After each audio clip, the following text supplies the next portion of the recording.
to show you. Now, this first one is known as the Parisian cutter. Wind it through the potato like a corkscrew. When the cutter appears on the opposite side, pull the cutter out. Place the handle in the center and twist it out. This is what they call a French curl. When you fry these, they come out like donuts, nice and brown. Serve them with your steaks or pot roast them. Unwind it, there's 2 curls out of the 1 potato.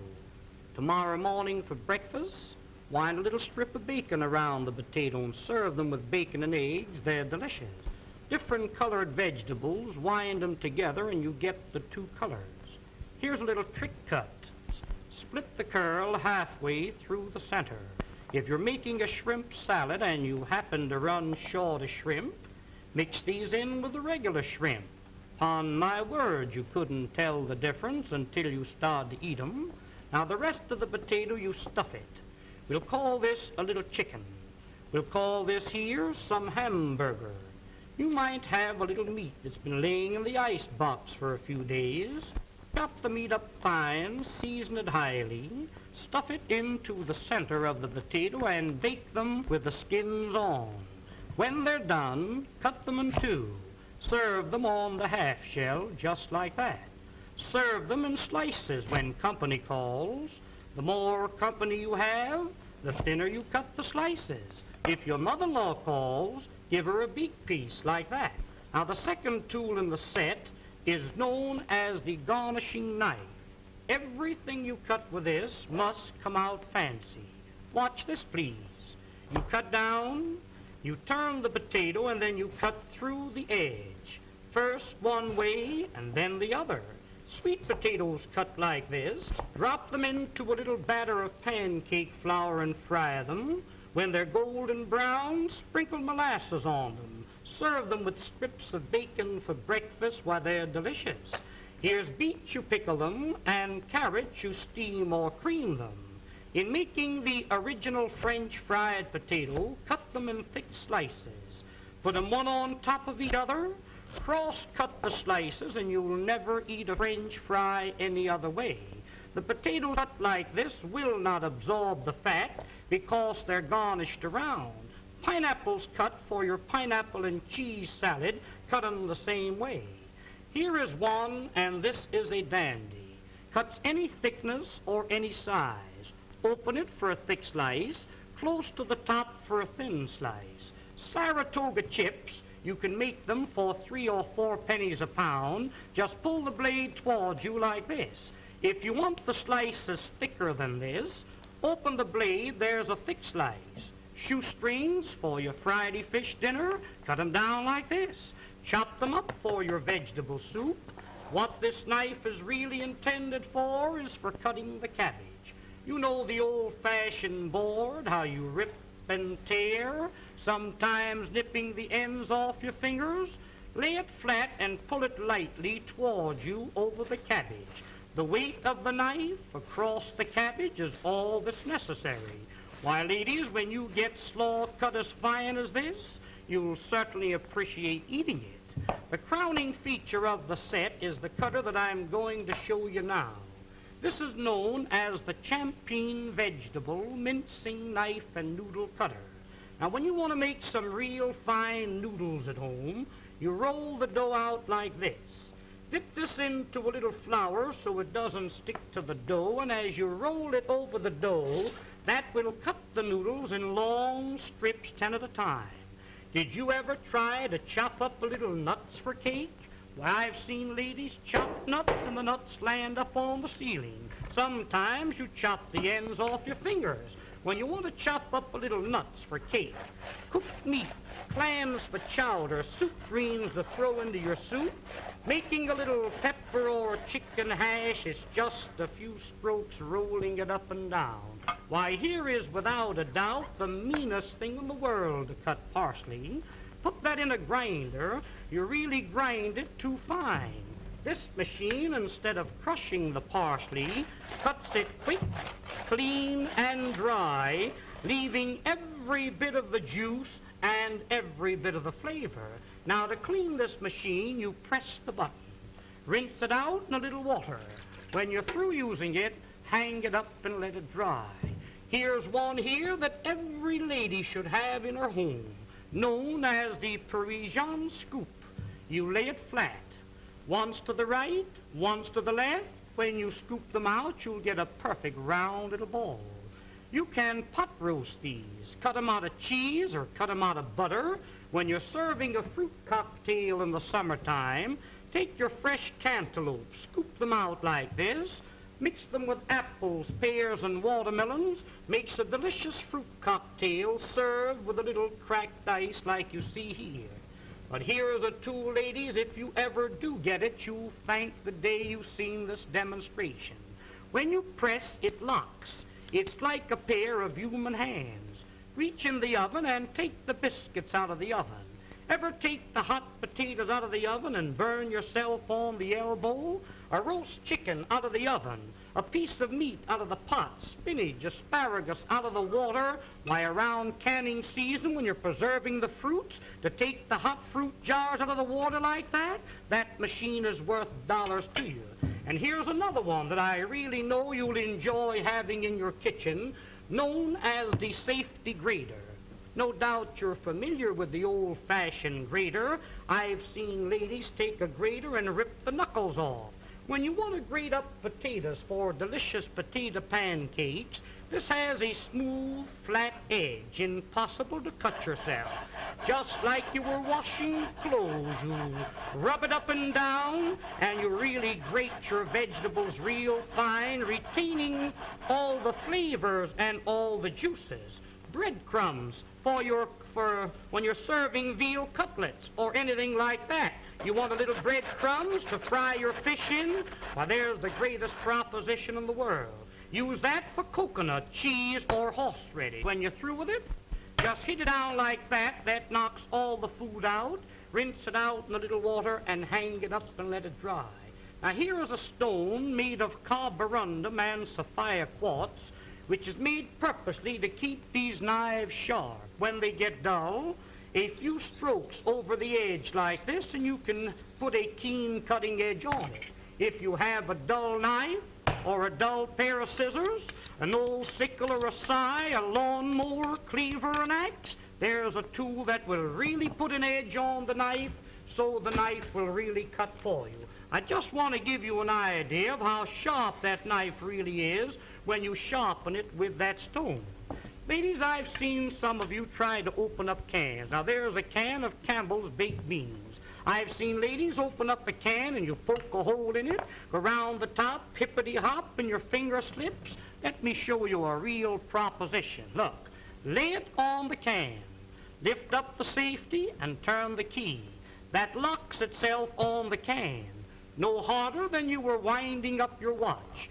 Wind up the key and that'll cut the top off of the can slick and smooth.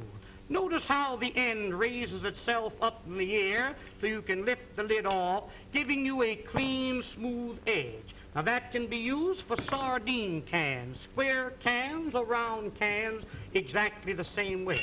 Now this tool here, my dear friends, needs no introduction. This will save you on an average of $20 to $30 every year you use it as a peeling knife. Here's a grater for cheese, coconut, or horseradish, a fish scaler for scaling your fish, and when you're coring your apple, it's just a slight twist of the wrist, and there's the apple core.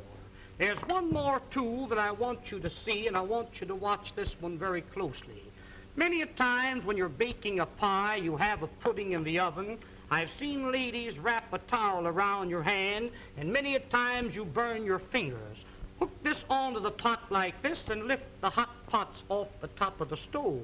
You've got a pie pan in the oven. Get a hold of the pie pan like this. Why, you couldn't get it off with a team of horses. This will positively lift 100 pounds. There's a pail of water weighs 50 or 60 pounds. That's the way you pick it up. But there's one more tool. I'll be all through and I'll be finished. Oh, now the next tool and the last one is what they call the Sarah Bernhardt cutter. This was invented by the head chef of the Imperial Hotel in the city of Berlin, Germany. You place the screw into the center of the vegetable.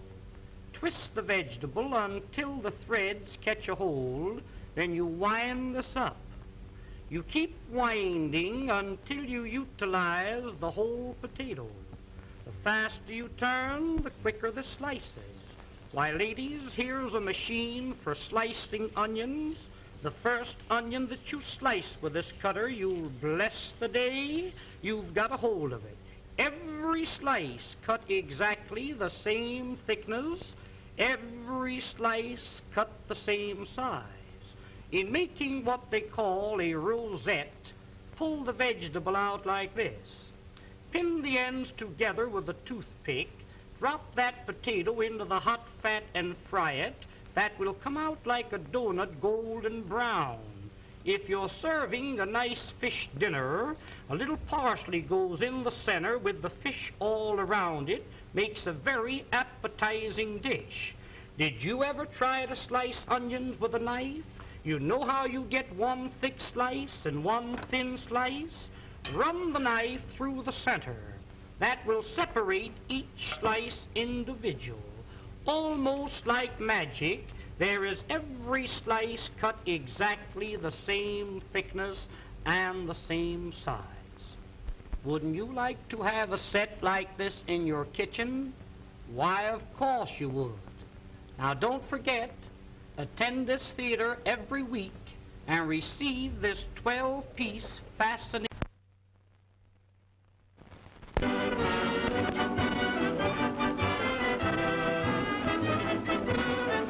Ladies and gentlemen, the management of this theater takes great pleasure in making this announcement. To each lady attending this theater each week, will receive absolutely free a fascinating 12-piece kitchen cutlery set, one piece each time. It is really interesting and amazing to know how you can prepare your meals in an appetizing and pleasing manner. There's an old saying, and a true one, that what is pleasing to the eye is bound to be pleasing to the appetite.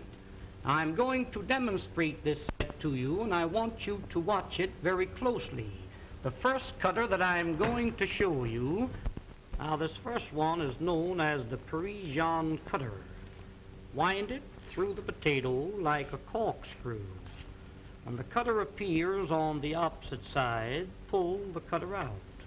Place the handle in the center and twist it out. This is what they call a French curl. When you fry these, they come out like donuts, nice and brown. Serve them with your steaks or pot roast them. Unwind it, there's 2 curls out of the 1 potato.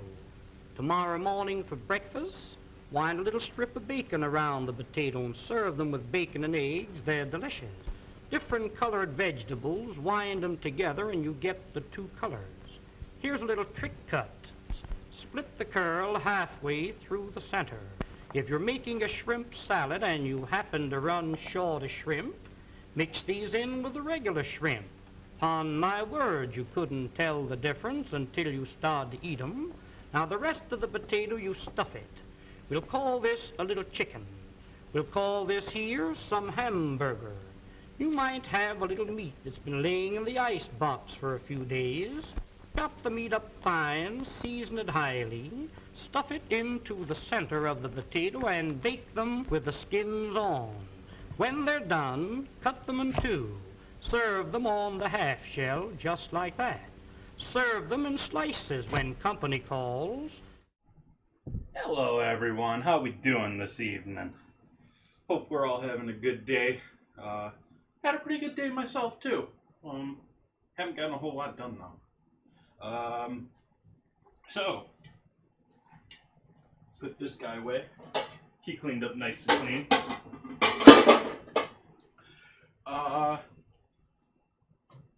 Banana pancakes tonight. Revisiting this recipe after, well, not revisiting the same recipe. We're just skipping that last recipe. That last recipe was junk. But we're gonna go back and do some banana and buttermilk pancakes tonight. But gonna start off with some good old Idaho's, and give these a quick rinse off here. And gonna roast these crispy style in the oven. Which means I should probably get my oven going too. So I'm gonna turn that on.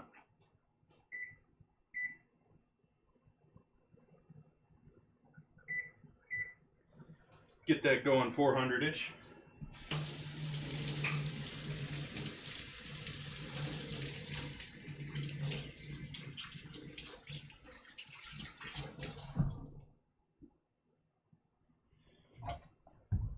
Decided yesterday talking with people about F1 and stuff like that I am going to start doing a sort of plan out the week hour-long stream if anyone's bored on Monday mornings. See if we get anyone to hang out and just chat for about an hour.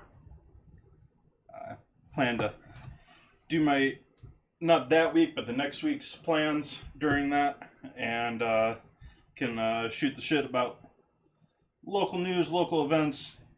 Let's try and stay away from politics, but Formula One, because all sorts of fun stuff happened in Formula One now that it's back up and running.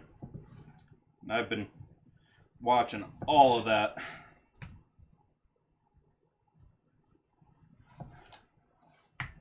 So, if you guys are intrigued or interested in that, I think I'm gonna try and log on tomorrow morning around 9 a.m. Pacific.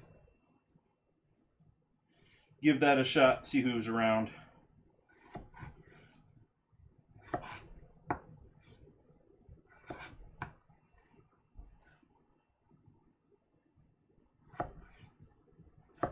You can talk restaurant and business news and all other sorts of stuff, but let's see who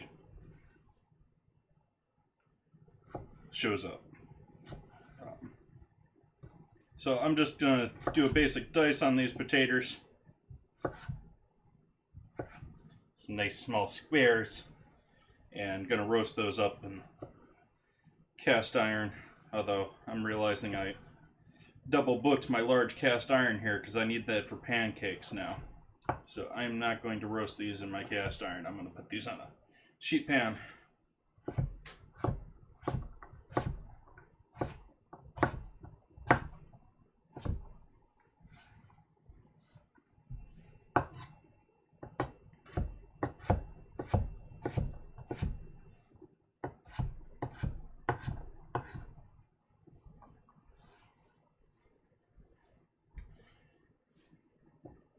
I had the two. I did that same thing again. I was saying yesterday, what is the psychology behind buying two instead of one? I only needed one of these potatoes. I'm doing two potatoes tonight because I bought two potatoes because I couldn't buy one potato.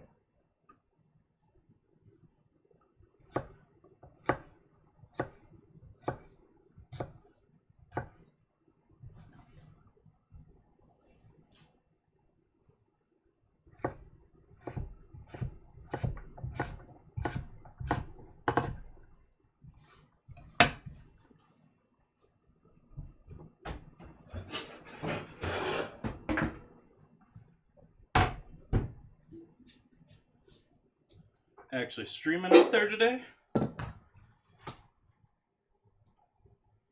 Yeah, I guess I'm not alone in there.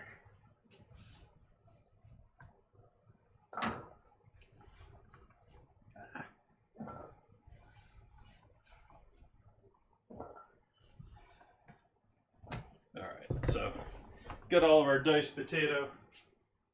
Got our oven started. Need this for pancakes. Yeah, we'll use a cast iron or a sheet pan. Salt.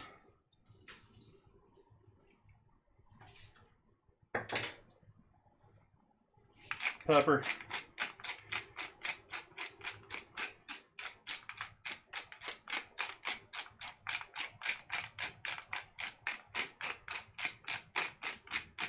Lots of pepper.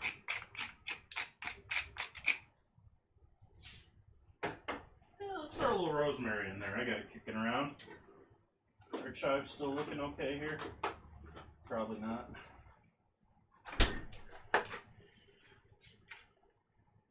I'm hopeful that I do have a couple of chives that are still useful, but they've been getting up there in age. Do I actually want the leaves in there, or do I just throw the whole thing in there whole on the pan?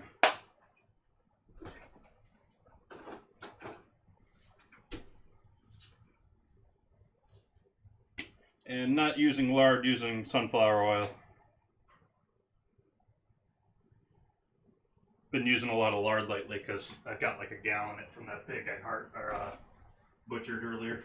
No, the oil doesn't go back in the refrigerator. Wow. Wow, Jay, wow.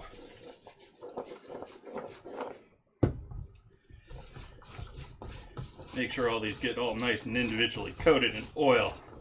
We want them all nice and crispy and yummy.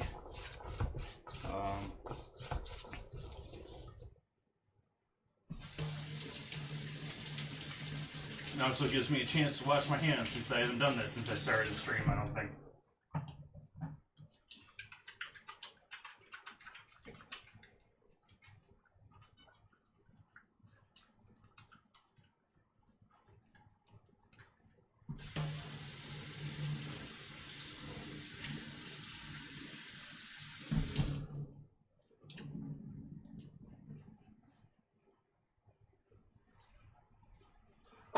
Pan down here.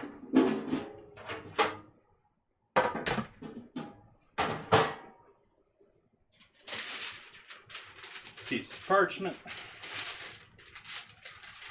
Oh, come on, let it fall down there, fam. Working against the fan blowing at me here. And our taters in a nice flat layer as much as possible. There's very much possible on this stuff. Might have been a little bit more of a challenge on the cast iron.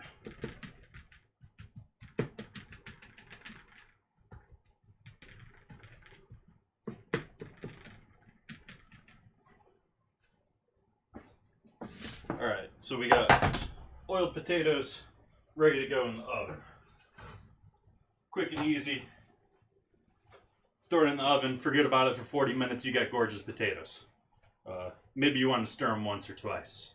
You can flip them, get them crispy on two sides. But otherwise, it's just as simple as that. So we'll wait for the oven to finish warming up for that. And I think I'm gonna, since I'm a little bit ahead of the game, I don't have a ton of stuff to do tonight. And pancakes are a relatively quick recipe. I do have some beautiful cherries here. And so I think I am going to pit and clean these girls. Those are some big old cherries there.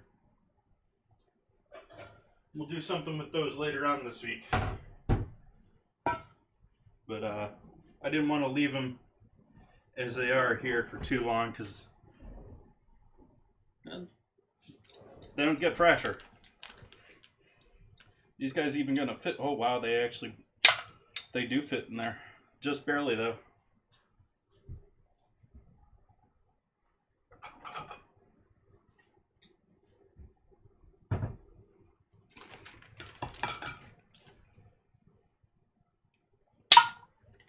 Oops. And get into a rhythm here. Which I'm always horrible at. I've never been good at the banquet stuff. Do it 500 times exactly the same and do it quickly.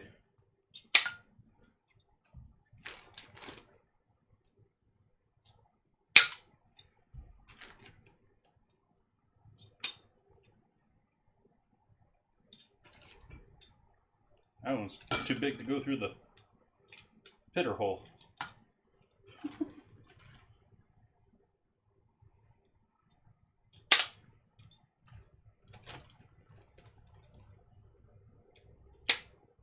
Picked up a couple of things here. I don't think I got my blueberries. I ordered some blueberries too, but I don't think they came. We got cherries, we got bananas. Gonna do corn fritters here on Wednesday. And we'll have roast chicken on Saturday, or Sunday, Friday. Learn your days there, Jay. Where are you, Pitt? Yeah, you're still in there.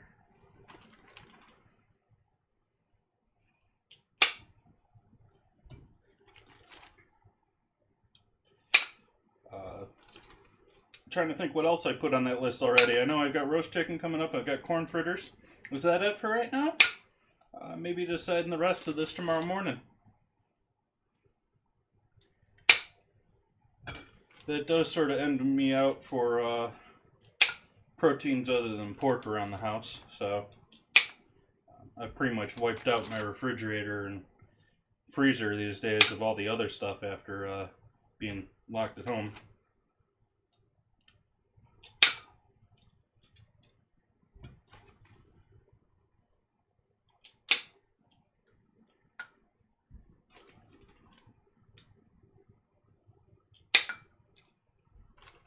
Thought about doing a cherry banana smoothie with dinner tonight, but I just decided it was going to be too much. I mean, I've got enough going tonight. We got buttermilk pancakes. We got, where are you, Pitt? There you go. Buttermilk pancakes. We got eggs. We got our potatoes I'm about ready to throw in the oven. Got a little bacon kicking around. I figured I could do just like 2 or 3 slices. I got a little scrap sitting in the fridge that I figured I could fry up.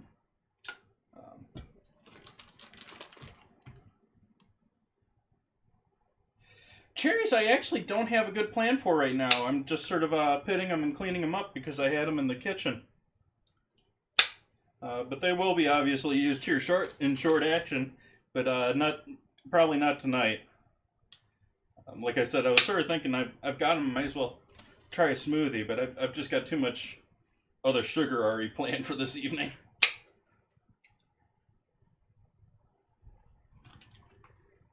And welcome, Enlightened by Bravery. Glad to have you. Hopefully you're having a good day.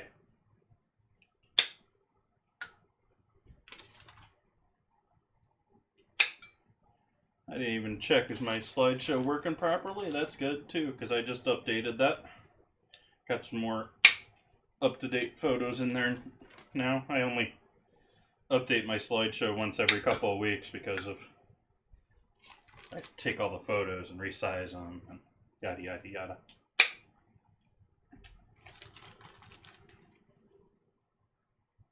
Yep, I got a good deal. They were on sale when I was shopping last, and so they got me.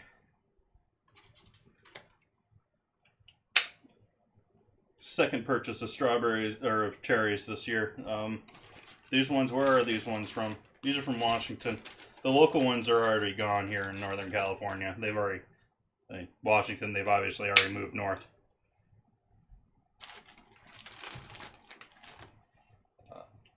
But we got some bananas that are ready to go. They actually broke on me when I was moving them around and taking photos earlier. Hopefully they won't brown on me before I need them.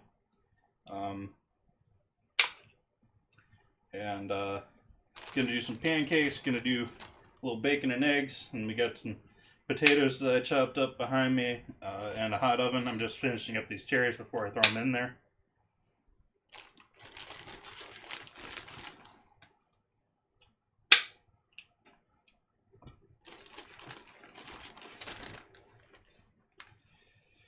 But yeah, I don't know. I've had a couple of ideas of what I might do with the cherries. The last time I had cherries, I did a chocolate cherry crumble. And that turned out pretty good. But I don't think I'm going to go back to that again. I was sort of thinking ice cream, because it's been mad hot here lately.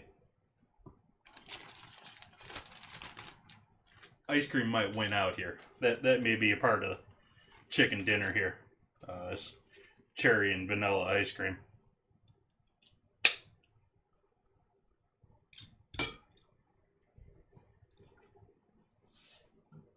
So, got our cherries pitted.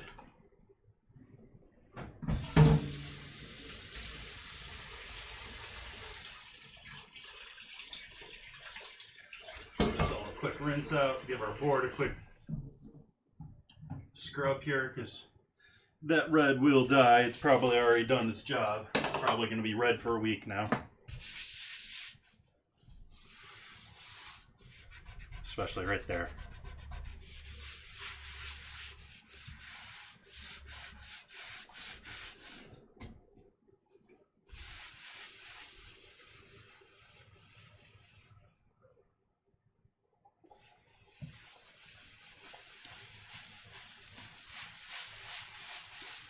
Thank you, thank you.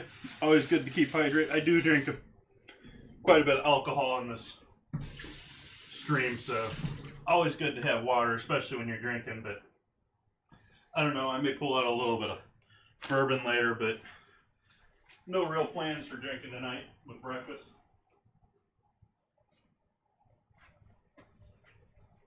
I guess I could have done mimosas or something. But no thanks. Not that huge of an OJ fan to begin with. I don't mind it, it's just not my favorite juice.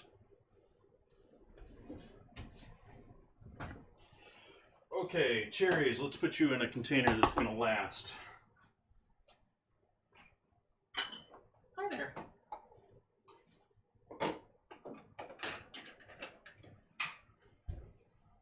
And it can work.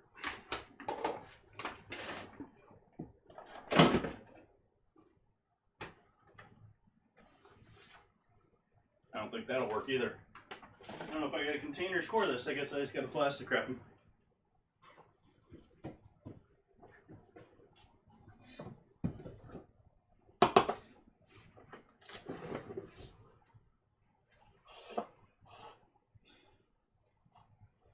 This box of plastic wrap never seems to end. I don't use a ton of plastic wrap, but I'm pretty sure I've had this same box of plastic wrap for over a decade now.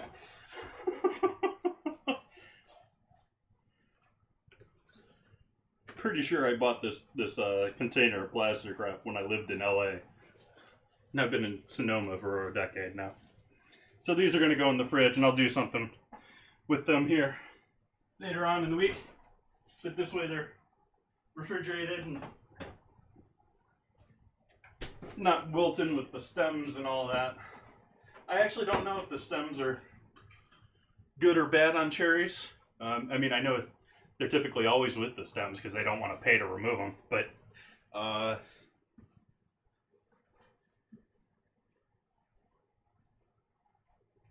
haven't made the batter yet. I'm intending to mash the bananas into the batter, and then I'm going to mash one of the bananas into the batter, and one of them I'm going to leave for raw garnish, and the other two I'm going to caramelize. So we're going to have caramelized bananas, raw bananas, and mashed bananas in the pancakes. This is sort of my second time on doing banana pancakes. I did it earlier when I was streaming on Mixer, and it just turned into an absolute fail. A stupid, simple recipe, and I ended up doing a horrible job on it. So I'm sort of trying to live up to a better standard than last time. So I'm going to give these a quick rinse here while they... Oh, we've got to throw our potatoes in the oven. So we got diced potatoes with a little bit of rosemary, coated in oil, lots of pepper. And that's going to go into the oven down below here. That's set at roughly 400 degrees. And turn on the light so you guys think that there's something in there. And let's see, what do we want to work on next here? Because this is a pretty quick dinner already.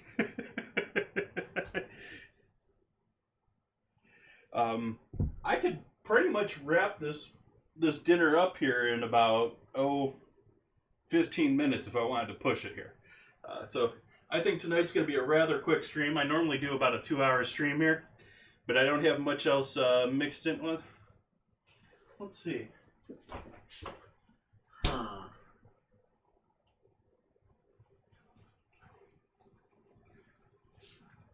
I don't want to do that because it's going to go bad between now and then. Yeah, I think we're going to caramelize some bananas and hang out here a little bit. Well, now I have 3 of them. At least we know they're ripe. So I'm going to caramelize these two guys with a little bit of honey. No real sugar. I'm going to add sugar into the pancakes, but not into caramelized.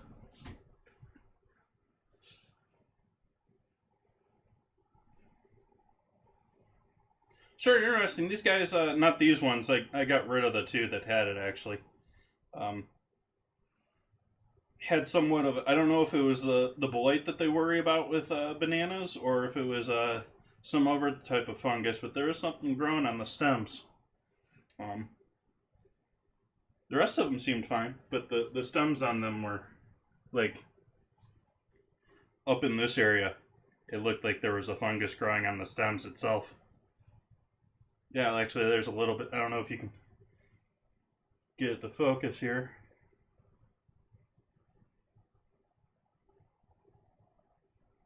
I don't know if you can actually see that, but there's a little whiteness right there at the very top, and it's that same sort of stuff.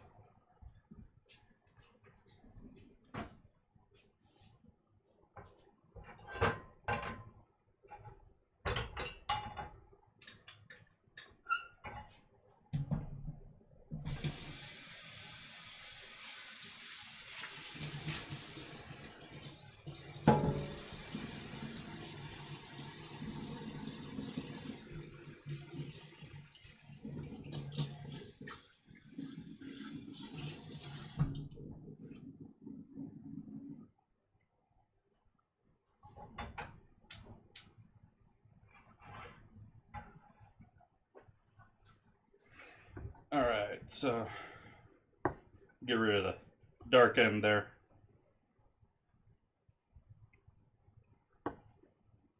Still probably perfectly good, but not as pretty. Quit rolling off the counter here.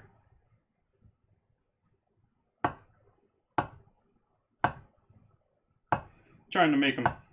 I'm not going to do that anyways, but I was debating trying to do. What is on my finger?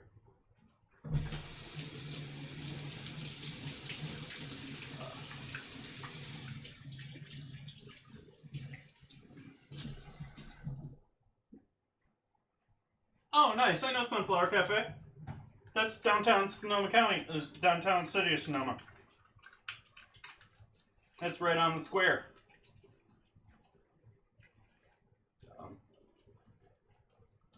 I used to do, I had a small business. I used to work at the farmers markets here in Sonoma County, and so I was behind the square at the farmers market on Fridays for the last 7 years or so.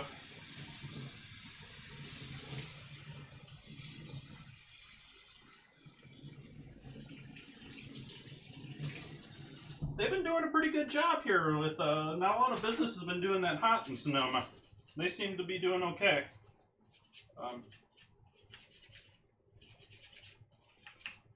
Sort of a rarity these days that restaurants or food businesses actually survive in this county, because combination of real estate and labor costs just makes it a bit ridiculous. But yeah, I know of them.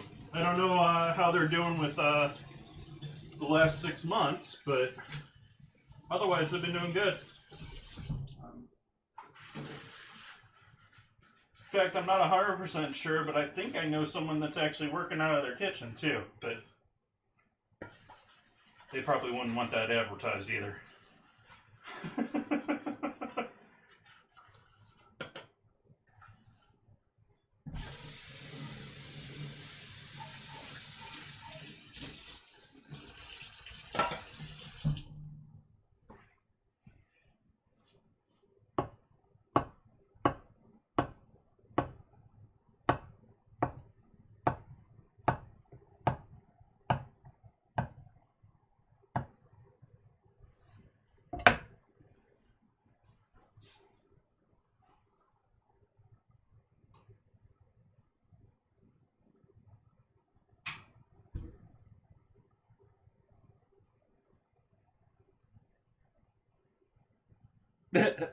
Nice.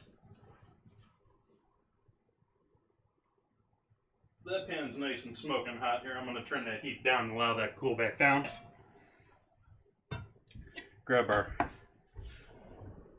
Broke my bench scraper today. I'm annoyed about that.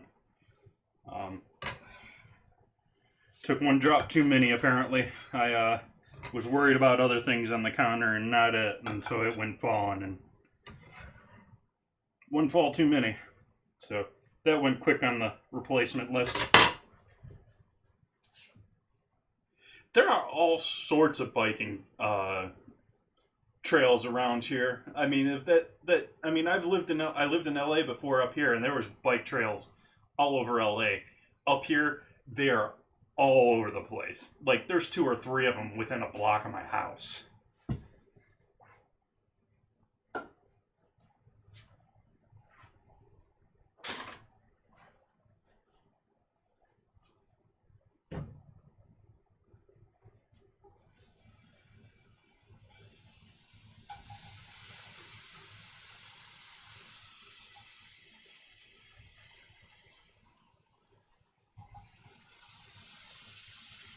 These actually might all fit in here.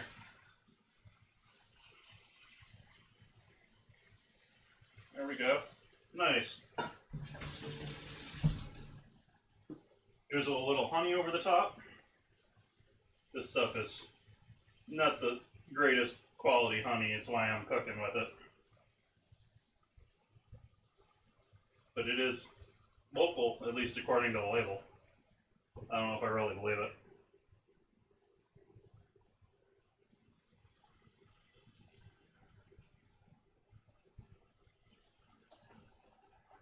We got that. No worries, enlightened. I assume everyone's half AFK when they're talking to me in chat. Sorry if I just bumped the camera there. Nice to realize I'm not giving you a good view of what's going on here. Really not giving you a good view of what's going on here.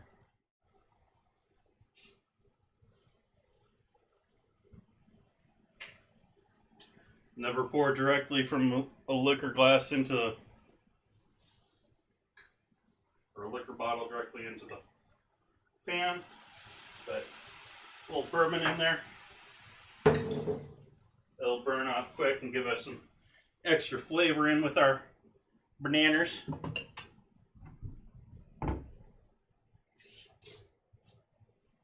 Let's see what we got here. Yeah, we're getting a little color.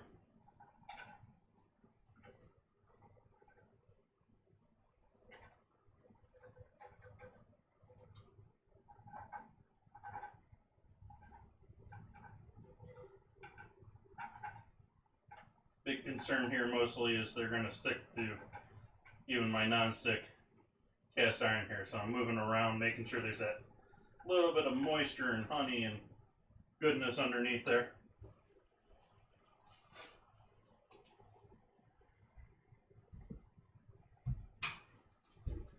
Meantime, I'm going to clean up the bowl here and use this to make our pancakes, or start our pancake batter.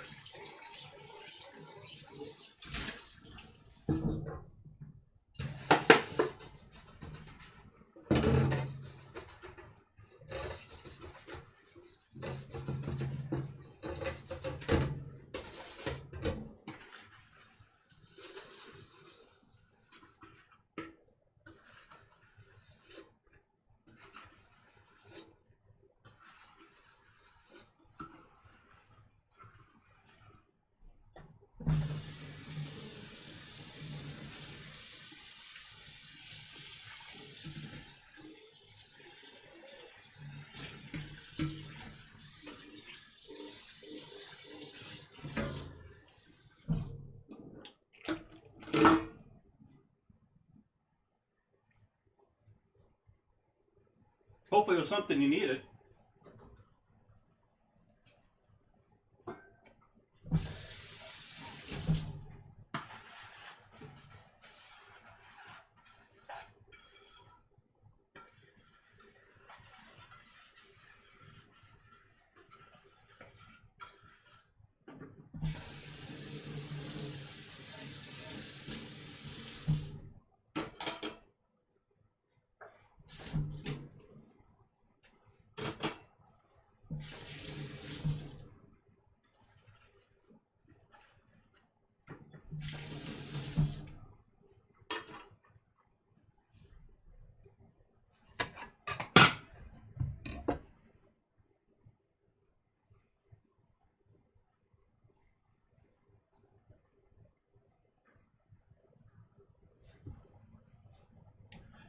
This guy here is going to get mashed into our dough. Or, it's not really a dough. Batter. Use your words, Jay. Alright.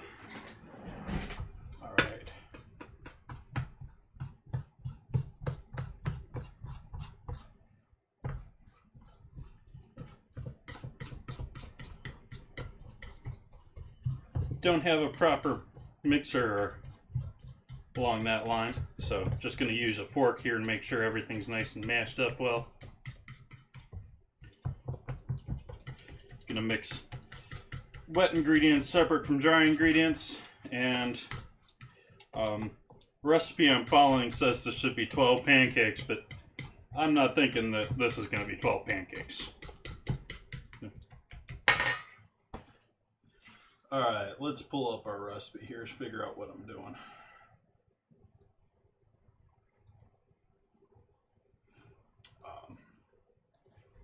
Make sure I'm not burning all my bananas while I'm here too.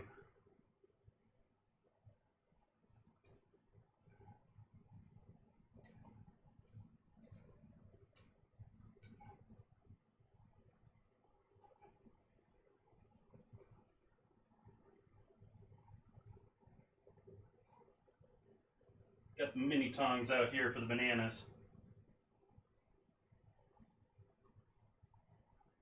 And smell, it's sort of an odd combination of smells here with the rosemary kicking from the potatoes with the sweet bananas and honey on the stove.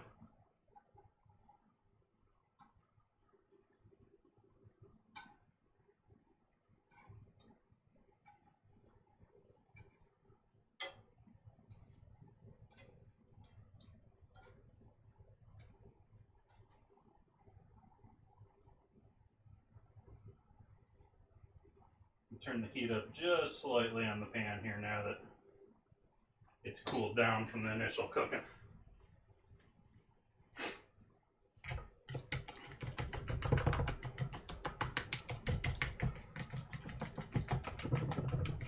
Okay.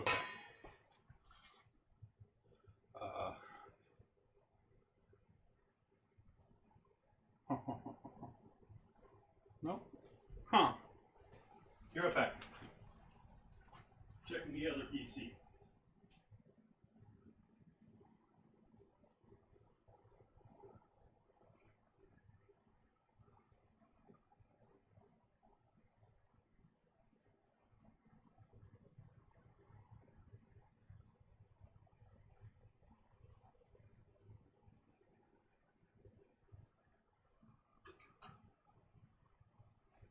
I will be right back. I'm looking for something here. Sorry.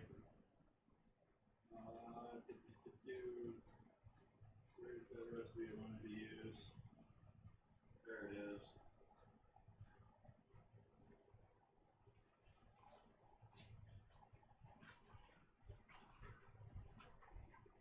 I'm back.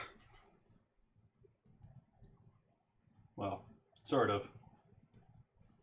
Oh, helps if I'm using the right browser too.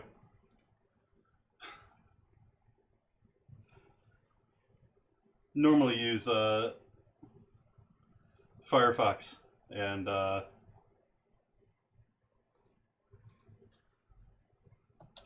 switched over on my streaming PC because I have some other requirements for another browser for streaming. Still prefer Firefox.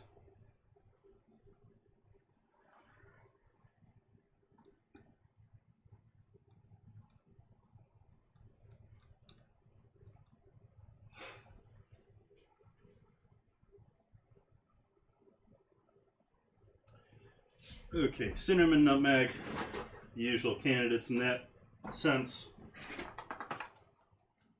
And this is going to be my wet, but I'll put the spices in with the wet.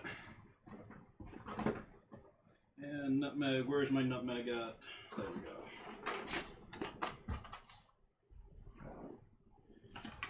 Those bananas got to be getting close here.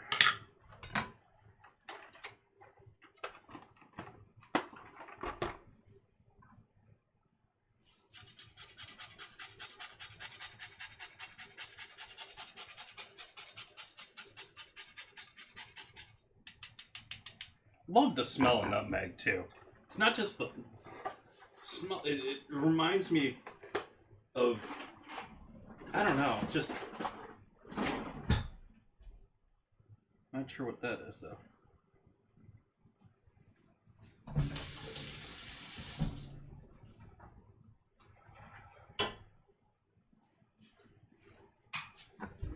Okay, so banana, cinnamon, nutmeg.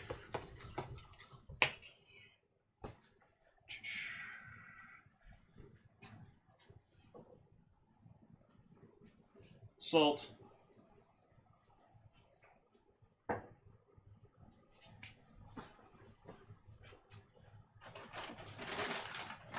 Realizing now I should probably make myself a smaller container for holding a small amount of sugar.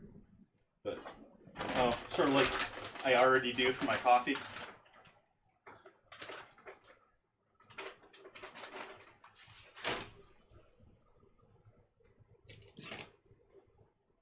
So, add a little sugar in the raw love here. Take a look at our bananas again. These are looking pretty close here. I'm going to take the heat off of those and let those just chill.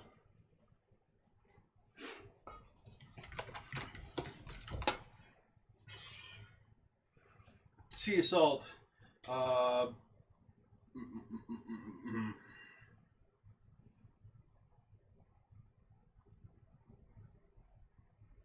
Sugar, we got all that in there. We need, that's going in dry, that's going in dry. Egg and vanilla.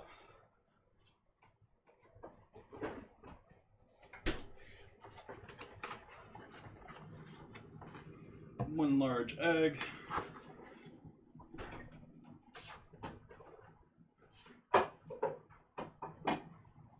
3 tablespoons of vanilla, or 3 tablespoons of butter warmed up here. So I'm going to melt that in the microwave.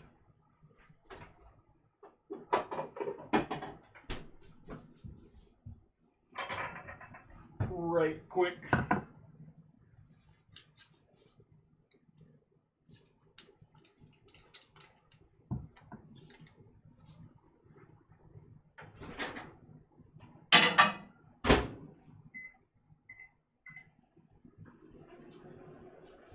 And vanilla. I'm going to use my vanilla bean paste. You can use good old regular vanilla extract. You can use vanillin.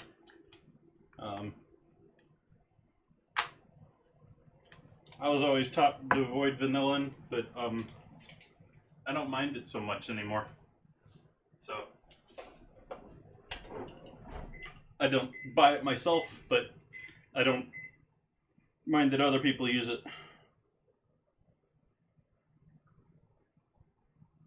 Oh, come on, pour. There we go. That was quite a bit.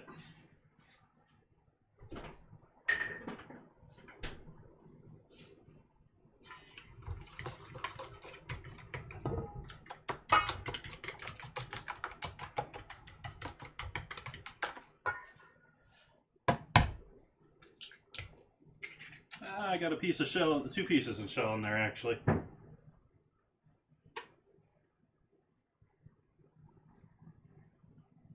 Which is why chefs normally do it in a separate bowl, but I'm too lazy. Unfortunately, I am my own dishwasher. I don't have that luxury anymore.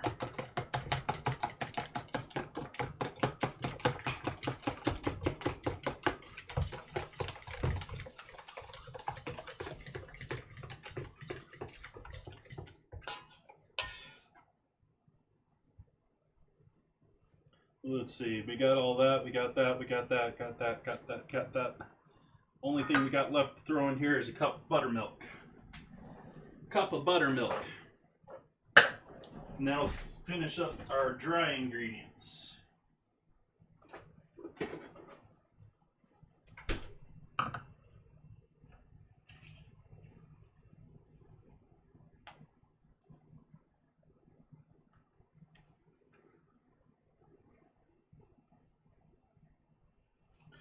I wish I could see what time it is right now. Okay, Google, what time is it?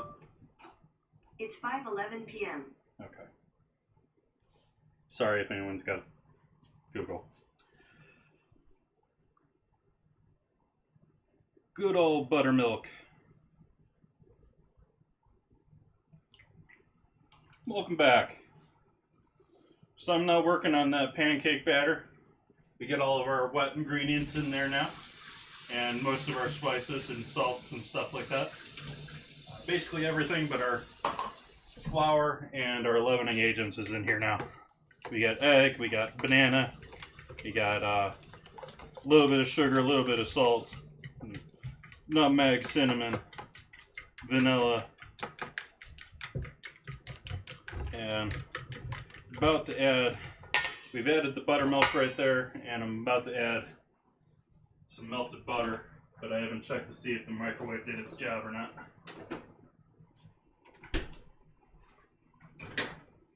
That it did. So we got melted butter here.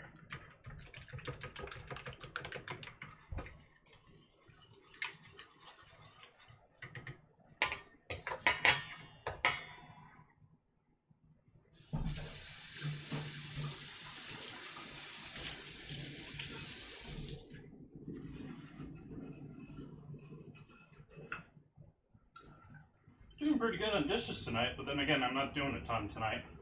We're gonna start having some fun hanging out.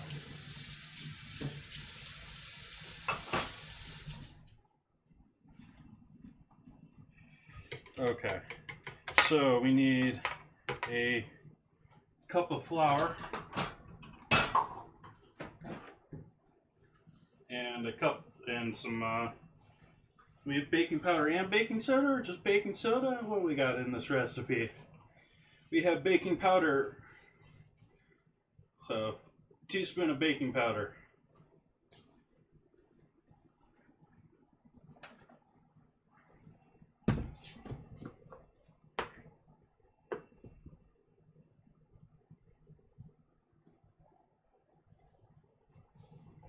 I'm just going to go straight in there with this. I'm not going to fold any of it in. I'm going to add the baking soda in here before I mix it all together.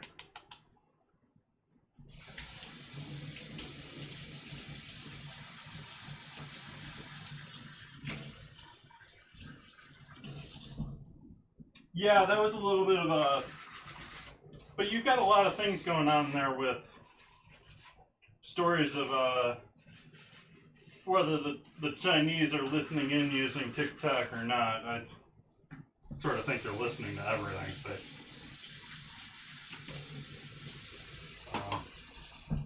but it sounded much more of a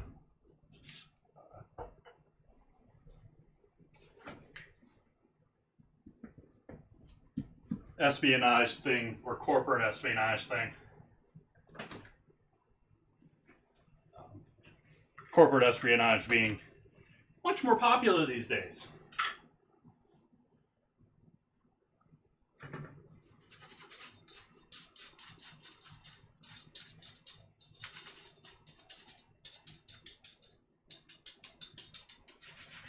But yeah, it's probably something to do with, or beyond that, it could just be them making that decision for their own political reasons because of the trade war going on between the U.S. and China now. Could be all sorts of things. It's a new platform that people don't necessarily trust, but it's being massively used.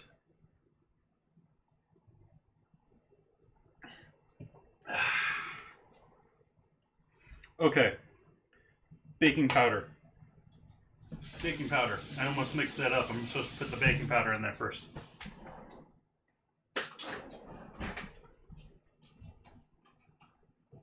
And actually, I'm throwing this guy out and I'm opening a fresh can because this guy's been open too long, I think. I think his potency's lost. So that's going in the trash.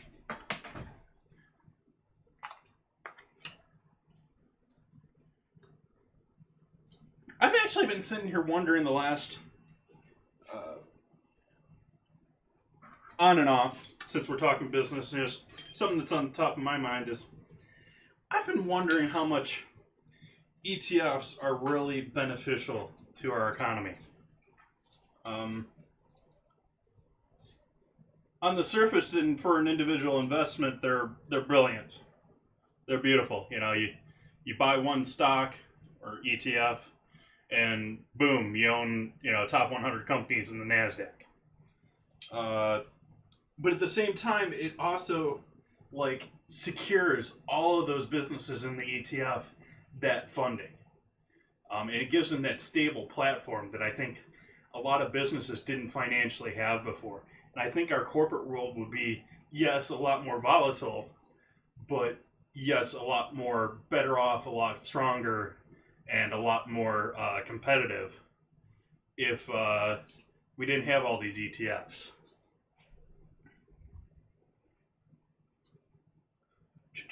Double checking I'm doing the right amount of baking powder here. Teaspoon.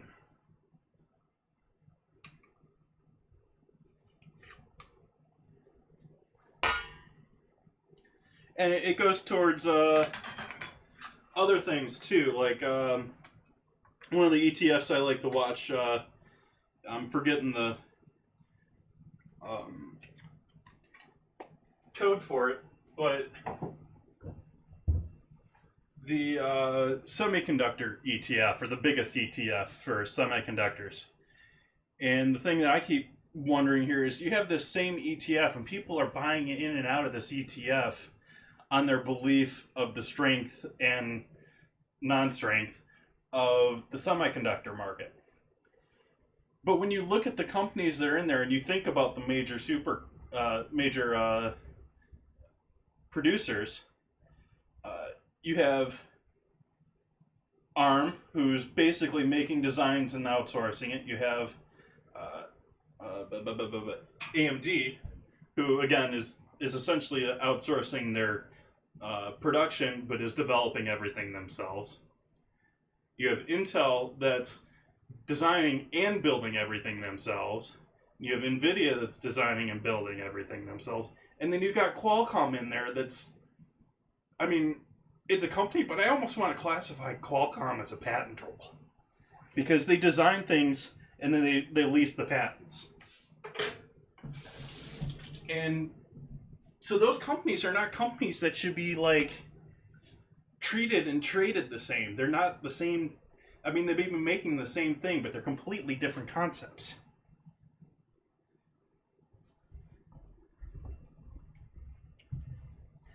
And so we're just lightly folding this last bit of this mixture here, get all that flour nice and wet. Not worried about lumps too much. We don't want to develop gluten at all, because we want these to be light and fluffy. Just enough to get everything moist.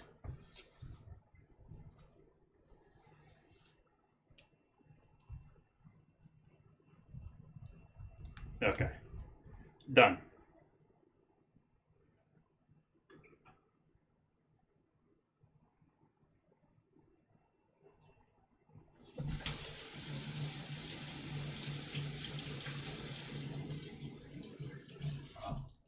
I mean, a lot of people want to complain about FTC not doing their job and maintaining competition in businesses, which I also agree isn't happening, but I think there's other things that are perhaps bigger issues that are really causing it.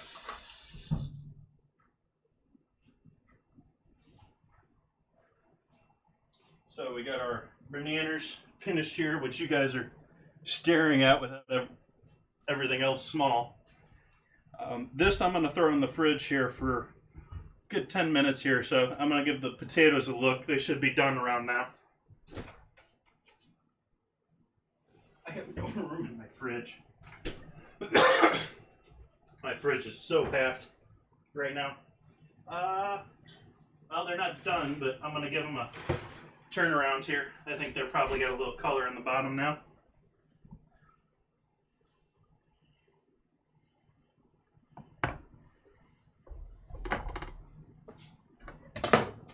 You'll be a good candidate for that. Pull you up out of there. You're pretty much done as far as flavor there.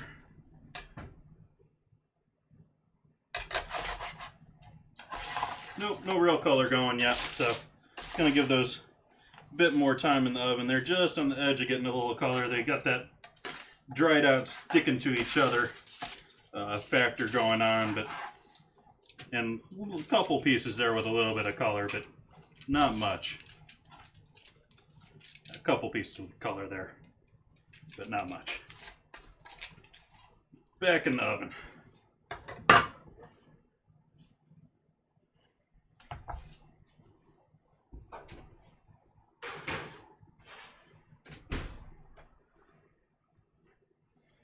Now you're ruining my talk for tomorrow morning up, because I was going to bring that up as sort of my topic for tomorrow morning is my issues with ETFs and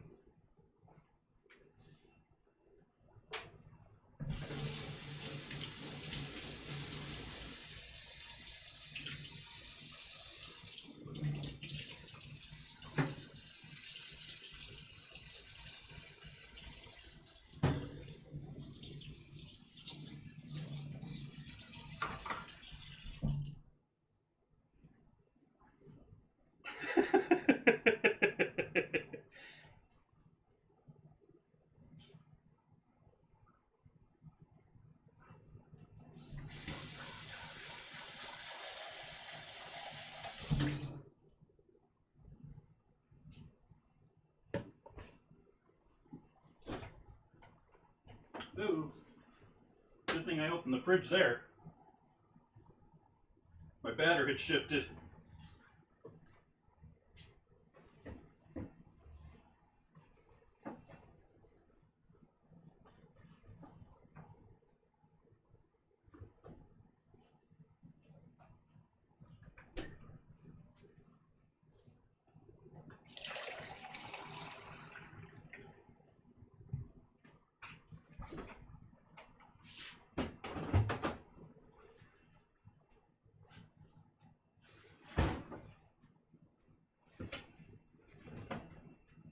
There we go. Got too much junk in my fridge. I need to clean my fridge out again. And so, last guy we're going to leave for garnish. And we're waiting on potatoes because, oh, I can do the bacon while we're waiting. Bacon's always fun to watch. But, waiting on potatoes to cook so we can do our pancakes.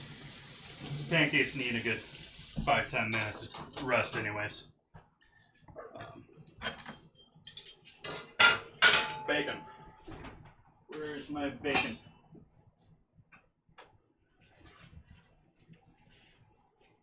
Like I said, I'm using up some scraps of bacon. It's not going to be hugely beautiful pieces.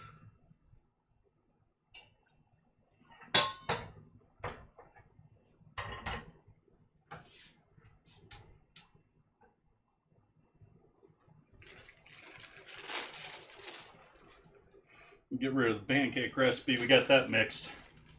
Got that done.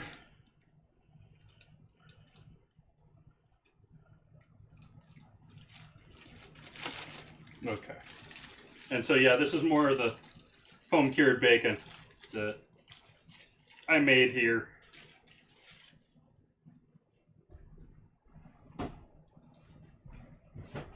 And this is just the scraps off of it.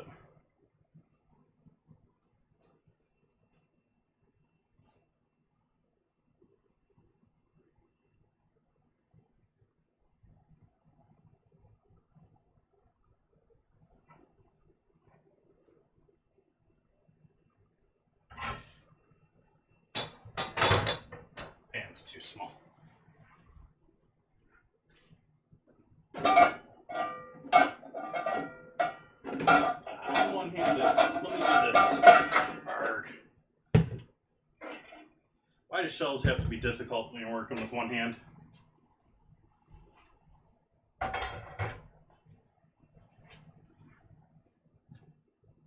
course, I could have just put the bacon in too, couldn't I?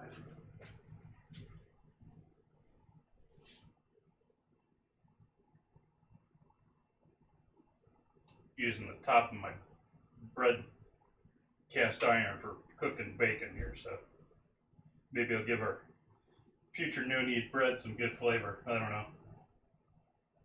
That's just sort of a thick piece there. Why am I smelling propane?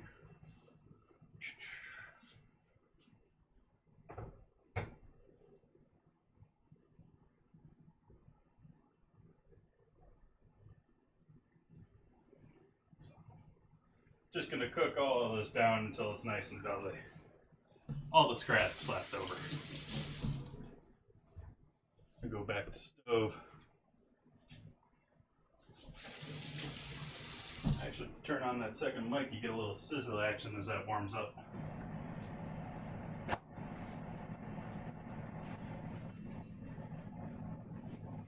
Oh, why is my cooking timer on there? They ain't supposed to be on there.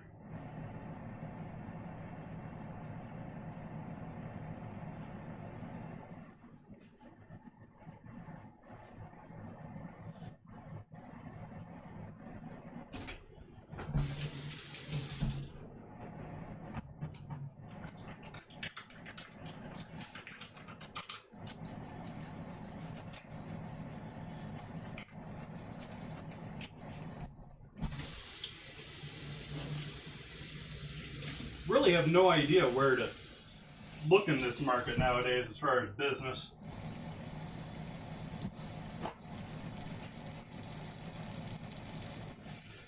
That happens to be my least favorite question in the world.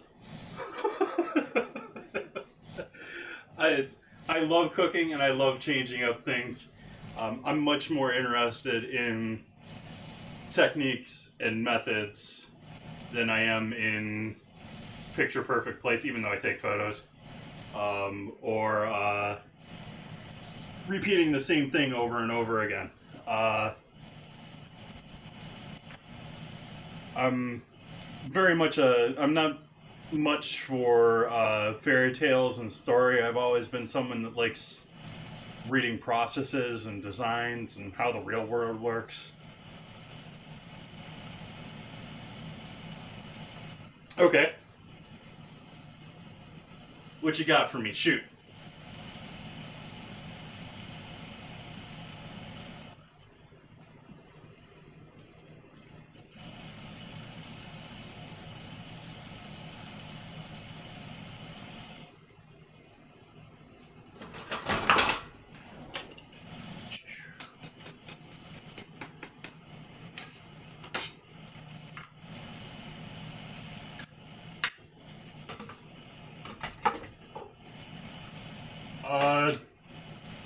Just about everything but corn and soy.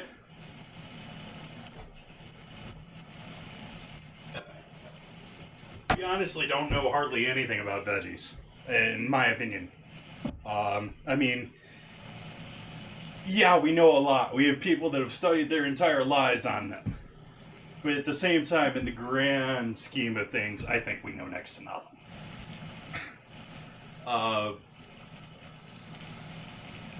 And our government has done a great, I'm talking our government as in, I don't know where you're from, I'm living here in the States.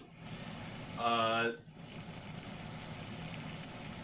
government is putting considerable time and effort into being able to grow corn and soy so that we could protect our food from the rest of the world, because we have a third world war. The U.S. cannot rely on European wheat, and we can't rely on Asian rice. And so our government has continued to make these two ingredients cheaper and cheaper and cheaper and cheaper, and so they are used for everything.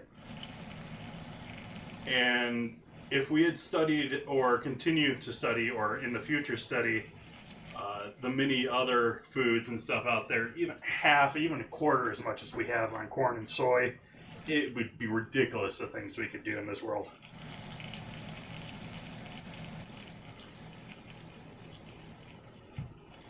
Sugar beets, much less so.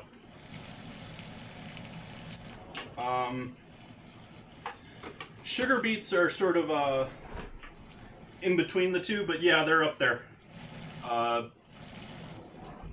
we probably have... You have a decent number of companies that are doing cane sugar.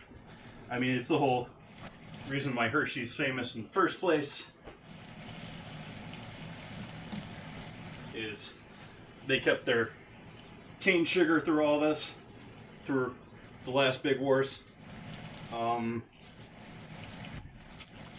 And yeah, there's other things with that too. Like, if we wanted to switch to non-GMO sugar beets, we couldn't do it right now. I know it's a little off the subject you were talking there, but and it's because we literally don't have the ability to do it.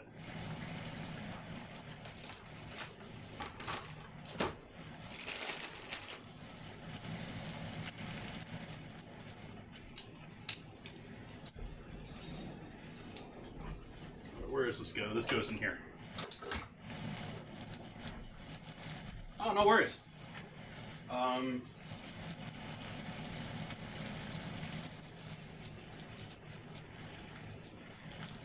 Yeah. Basically corn and soy.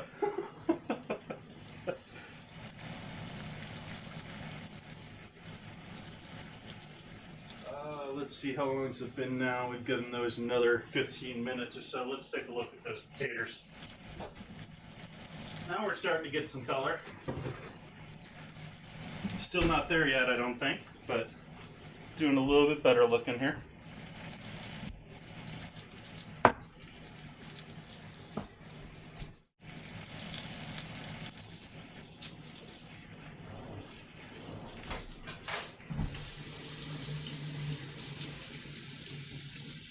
Cleaning this from the snack. About to reuse this thing for the same thing I just used it for, but I'm cleaning it anyways.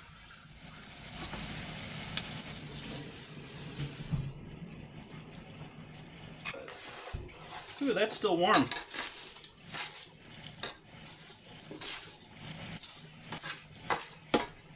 I don't know, maybe that came across on mic, my finger sizzling there.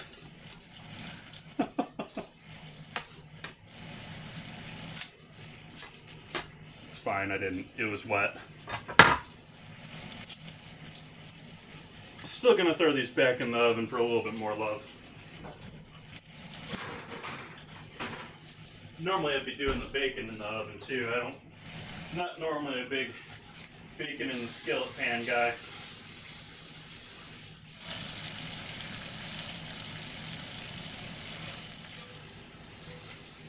But these are some thick guys too, and they're all varied in size and length, so probably wouldn't turn out, I mean, that guy is thick. Wouldn't turn out too well in the oven. Actually, I should. Oops, sorry about the noise there. Turn that pan there.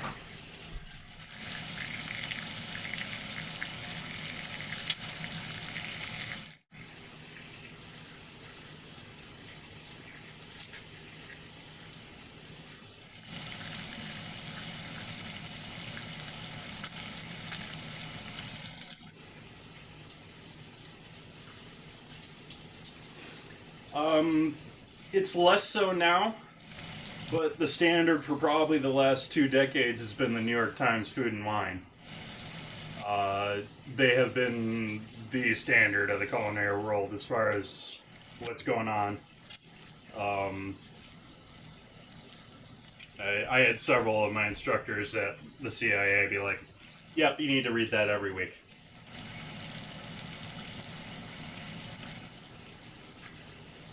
It's on Wednesday.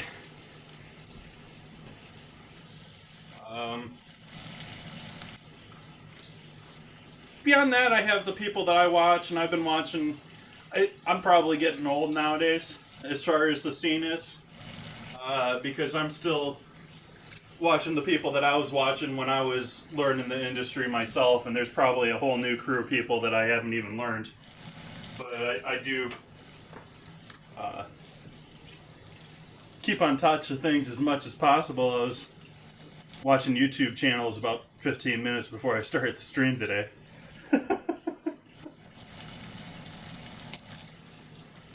But you'll also see if you check out my Instagram, I've got quite the collection of culinary books too.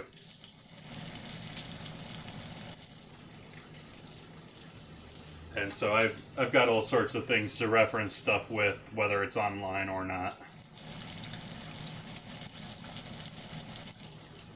And I actually spent like 5 minutes putting them all on a list there for Amazon if you want to buy any of them.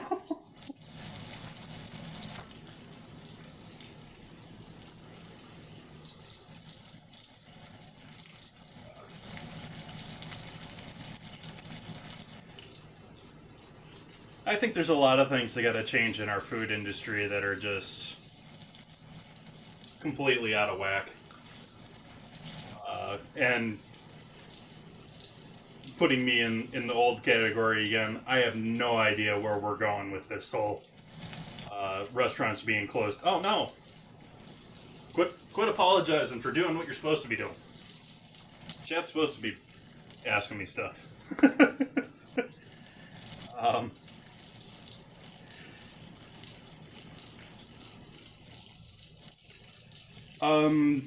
My biggest, well, we'll put both names in there, but without a question, Bourdain. But Rollman's right there with him since he wrote half of the books with Bourdain, and he's done the French Laundry books, and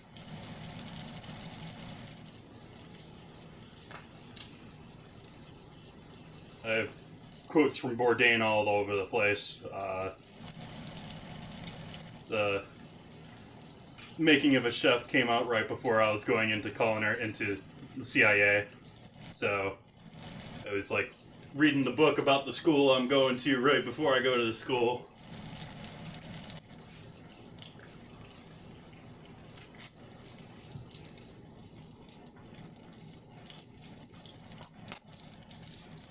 But beyond that, it's probably a laundry list of other people at different points in times. I mean,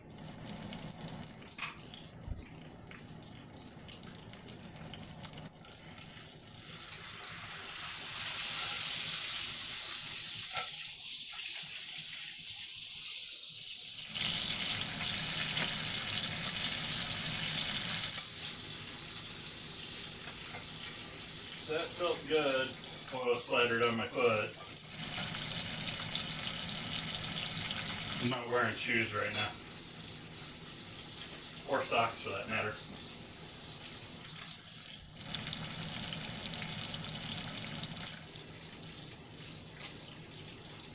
Yeah, I liked all the stuff they did traveling.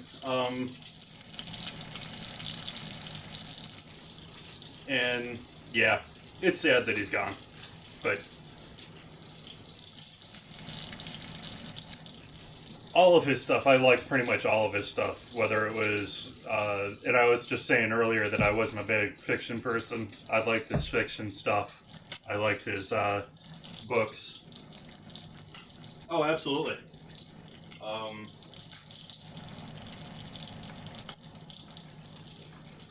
If only with me, I've got quotes of his, like I was saying, all over the place. I got a board next to my other screen that, well, if you're going to read Bourdain, you have to read Kitchen Confidential, which is the book. But I'm forgetting some of the other ones that he had. I don't know if I have all of them here.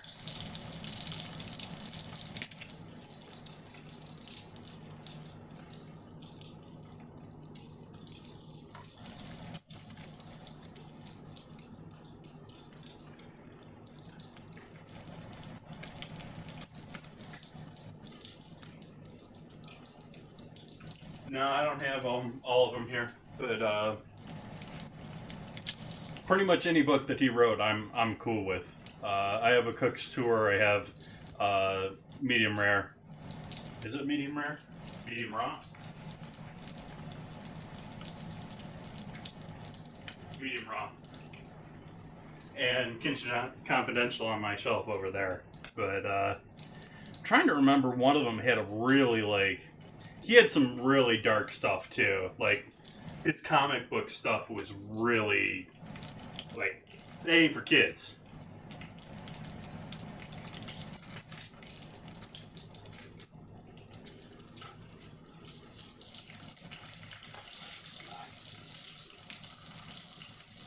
Bacon almost done here. You got good color on most of it. Some of it's still going a little bit. Get that set up with a plate to dry off here.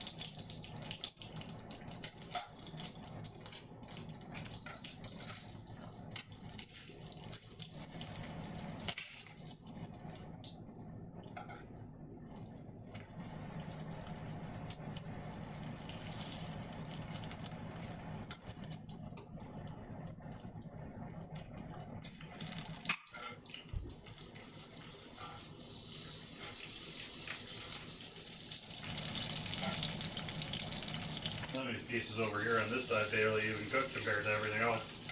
It's getting drastic how much this side of the pan is so much hotter than this side of the pan for this burner.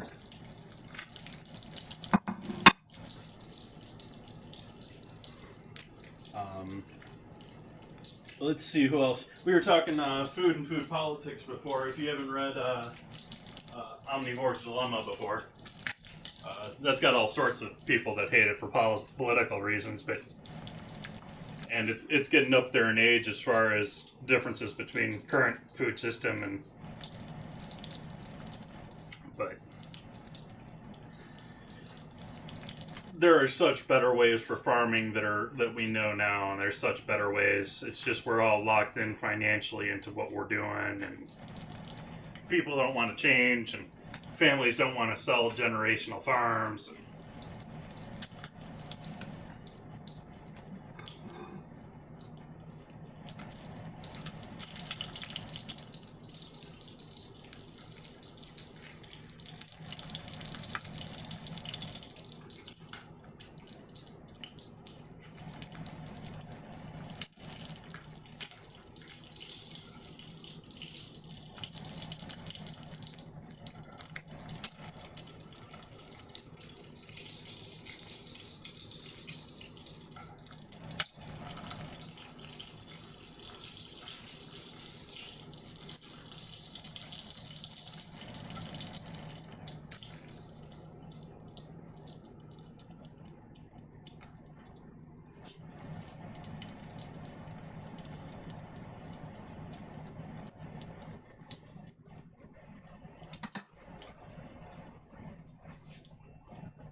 It was a little funky here earlier, McGlenn. Thank you for retweeting me earlier. But we got the potatoes down in the oven, which you thankfully just reminded me to give it a second check to.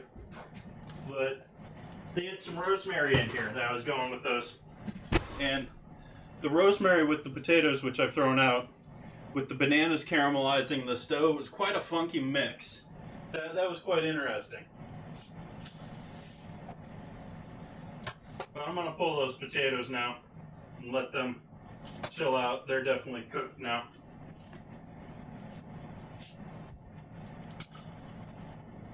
But we're almost ready to do our pancakes here. I got the batter resting in the fridge, and it's probably ready now. So I think it's pancake time. Throw this bad boy on the back burner here. Move that guy to the front.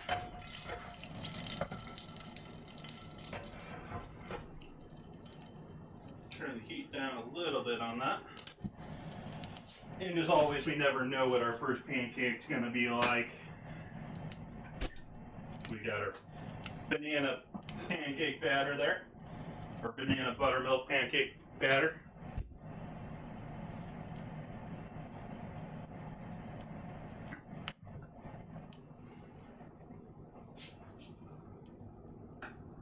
keep the heat on the oil in the back, or the lard in the back from those the bacon, and I'm going to use that to fry up a couple eggs a little bit later on here. Wow, that pan is still hot. I should have thought about that before I grabbed it with my hand. We're gonna move you out of the way.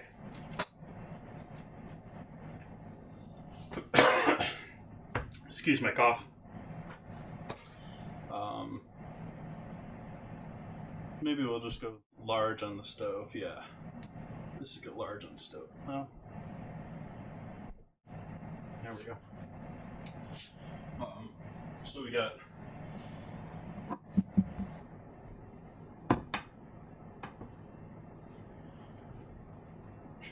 what am I going to use to scoop these guys with?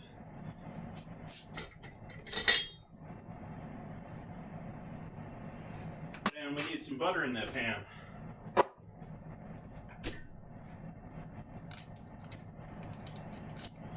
Now it's on, we just want to make it nice and oily so it doesn't stick. So just a quick run over the top here. The hand, that's a little less burnt.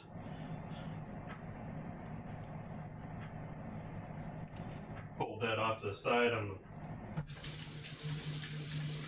the navel. And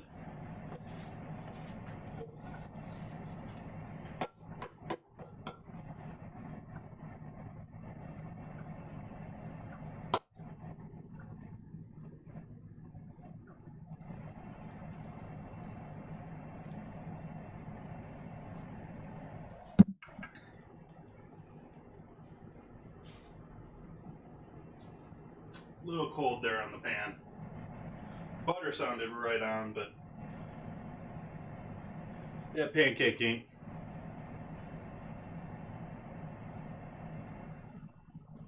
We still got a flame going, we still got a flame going. Turn that oven off since our potatoes are done.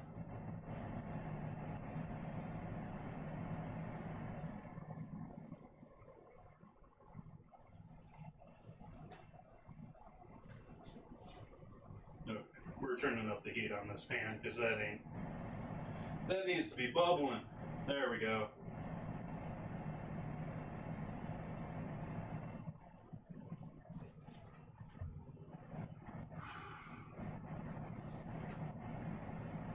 Everything going so good until just now.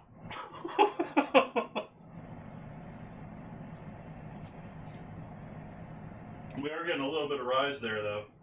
It's not just sitting still, so I think we're okay. Gonna have that traditional first sort of wonky first pancake, but I think we're gonna be golden with everything else here. Be gonna be good.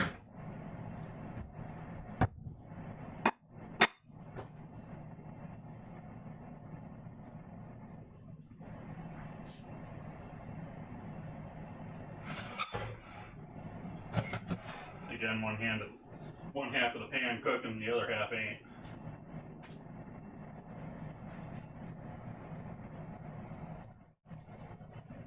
Let's see, it's got decent bubbling. We got sort of separation. Look, the color of the pan there, and this side it's looking like it's half emulsified with the pan.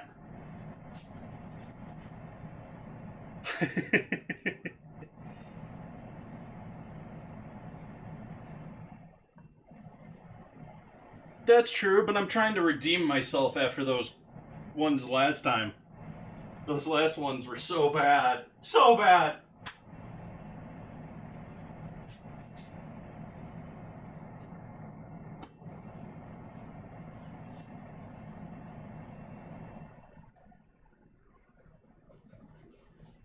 But we do have a decent little bit of rise going on with the pancakes, so I'm happy with this. I think the other ones are going to turn out great once I get the pan right.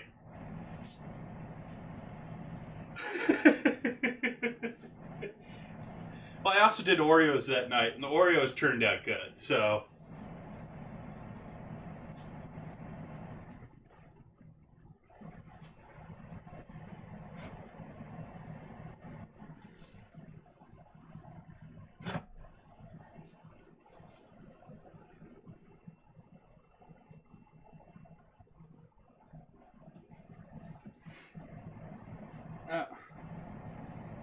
The Oreo should be in the slideshow. I don't think the pancakes made it in the slideshow in the top corner.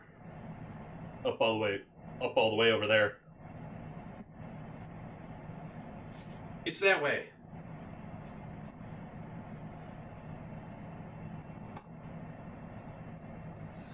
Hey, if something ain't broke, he ain't streaming.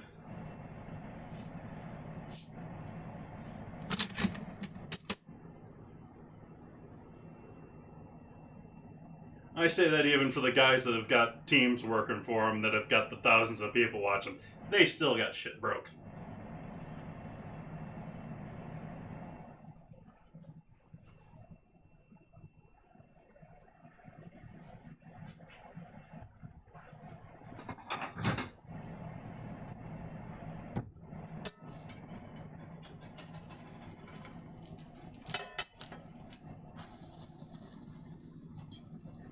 So I could have waited a little bit longer there, and I just got a second plate out, and I already had one out.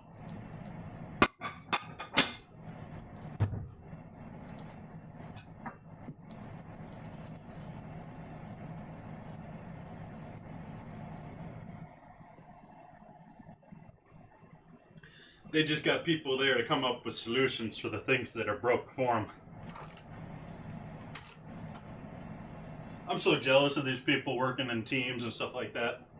Here by myself.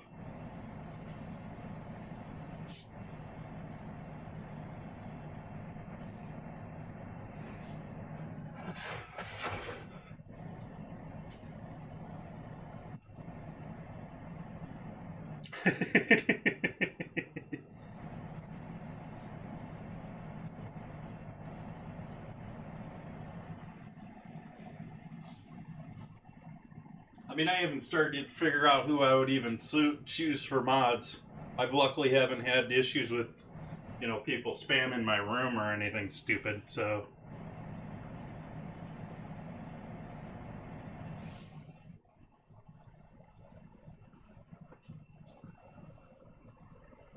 I've had the occasional troll, but that's more than enough for me. I mean, that's...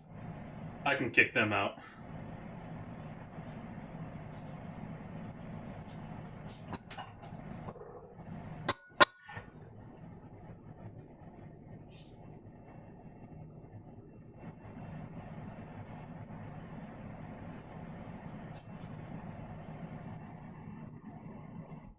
Oh, I'm sure I will. I've seen some...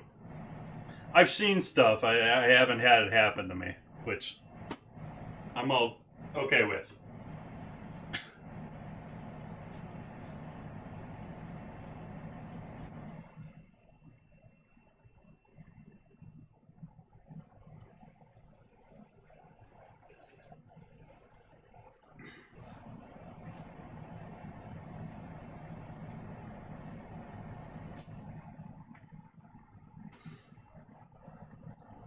But I'm just happy to have people here hanging out with me. I'm not looking to be the next YouTube star.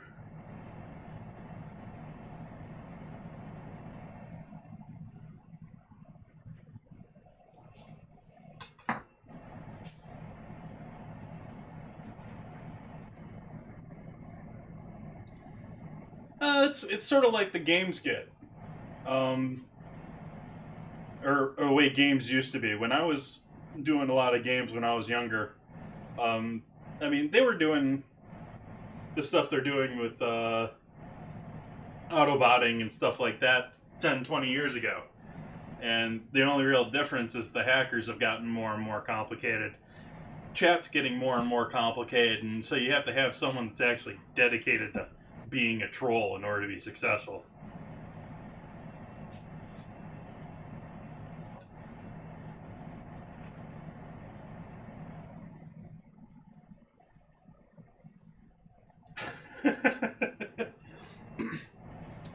They usually aren't even that creative for me.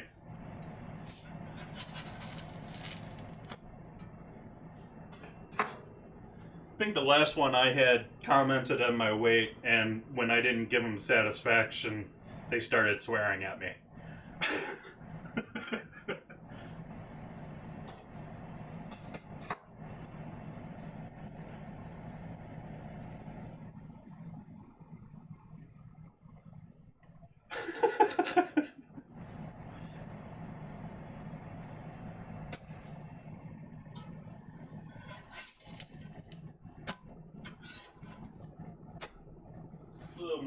over here. Not bad for a first pancake, but definitely a first pancake.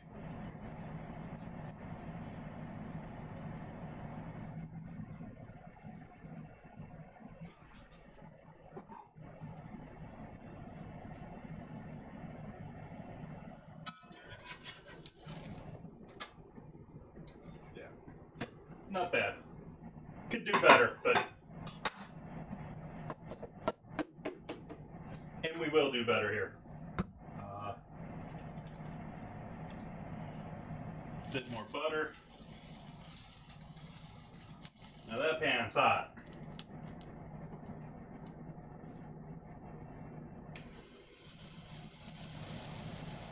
We got brown butter already, so I'm probably gonna have to turn this one down a little bit.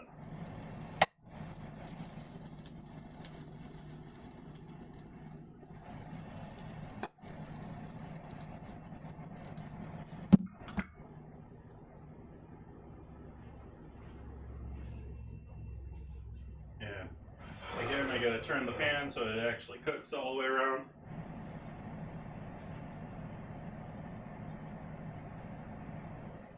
Oh, Obe, you made it. I didn't tell you I was doing bananas. Yeah, it does look a hell of a lot better than the first ones.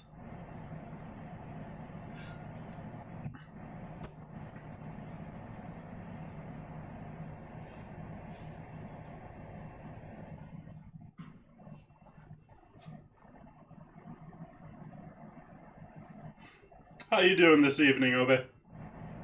Did you watch the race this morning?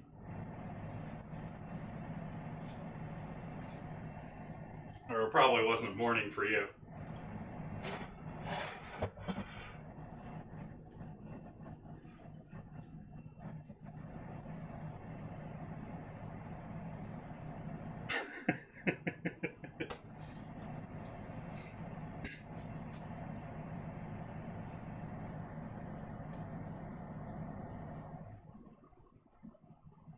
That was one heck of a finish tonight, this morning.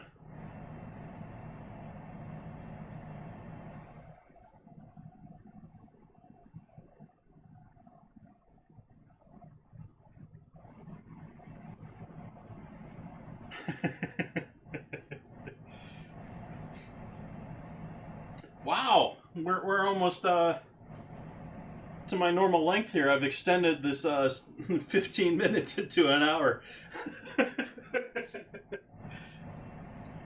But you should watch the race, Obe. It was a good one. We had a second good race. And I am gonna do my talking thing I was telling you about. I'm gonna do like an hour tomorrow, 9 o'clock my time. See if anyone shows up, shoot the shit, say what's new in news. Figure out what I'm doing for next week on stream.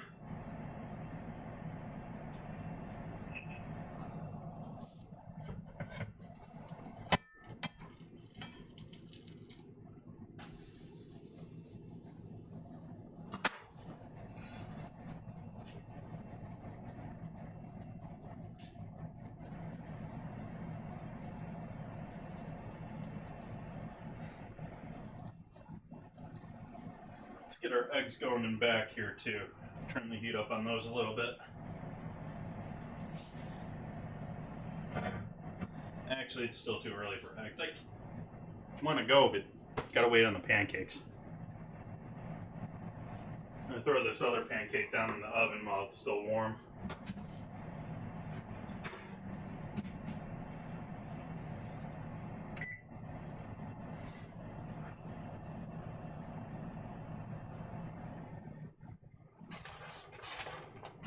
Actually throw these potatoes back down there to keep them, or to warm them back up a little bit. They've already come down to about room temp, just chilling here.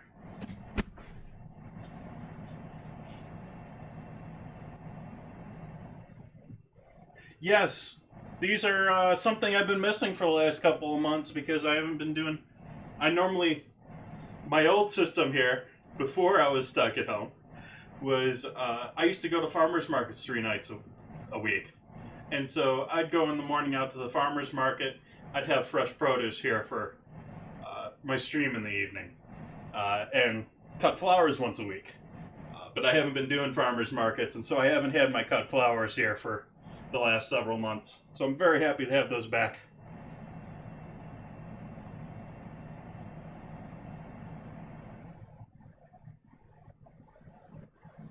Nice, nice. Fence sounds like a good project to get working on.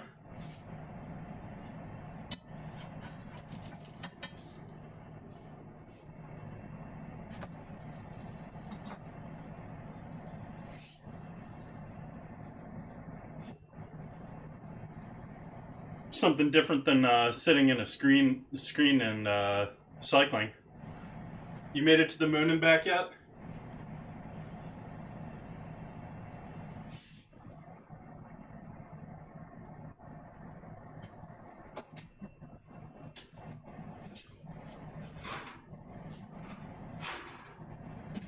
Ooh, I can smell that buttermilk. That tangy. Yeah.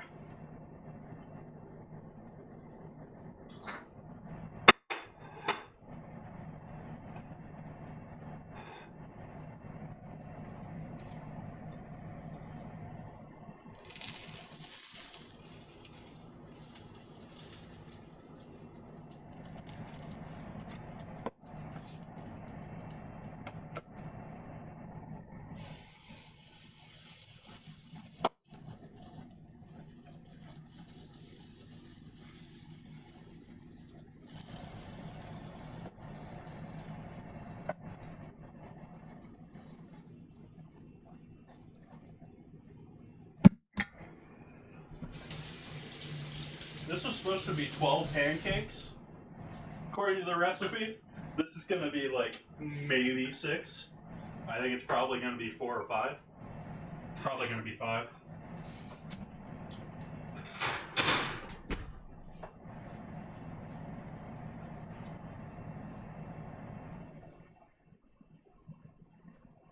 Aww.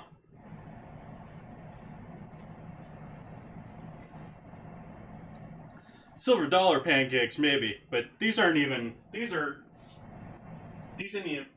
diner size. We're going here. They aren't going to even fill up one of my plates. They're doing like that.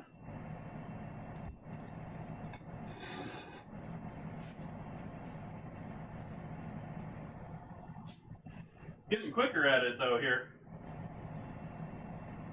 Getting that pan temperature down a little bit better.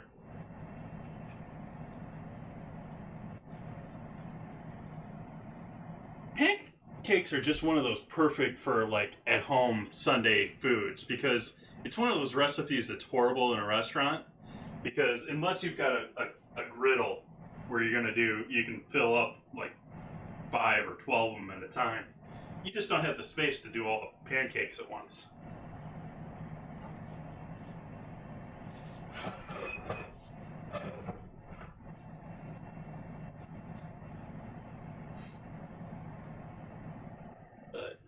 I find that about so many recipes, and I don't know if it's me or if everyone just tries to make their recipes sound like they can feed the world.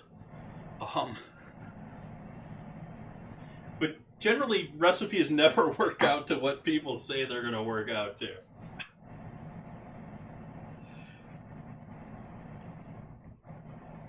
Yeah, that's sort of what I was getting with to Obey there. Is unless you got that nice flat top, like. Again, a lot of pancake places have a nice griddle, but you need that in order to be able to do more than a couple of them. And so it's sort of like that perfect, one person's in a kitchen at a time grabbing food family situation. Oh, they absolutely are guidelines.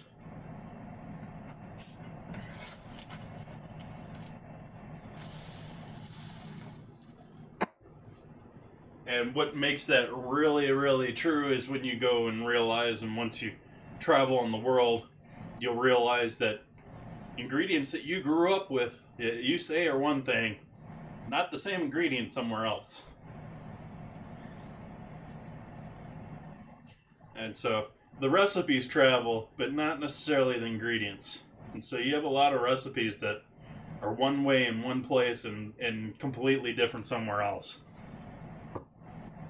Like, one of the things that astonished me in China was we all grow our spinach to be like baby lettuce spinach. And they primarily grow all their lettuce to be, a fern leaf, giant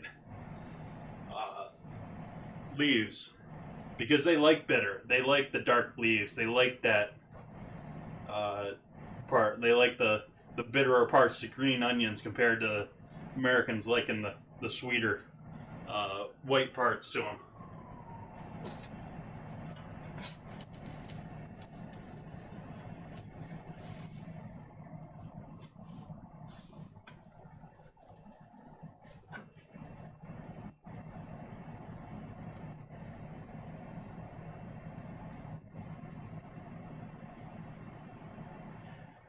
That too, yeah.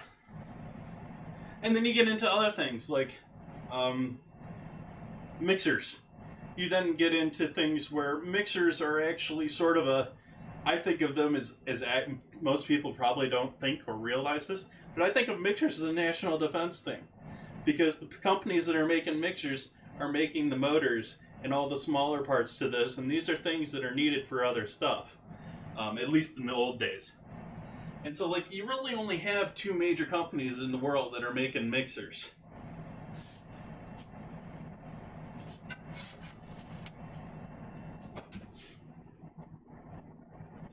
Oops. Almost missed the plate with that one.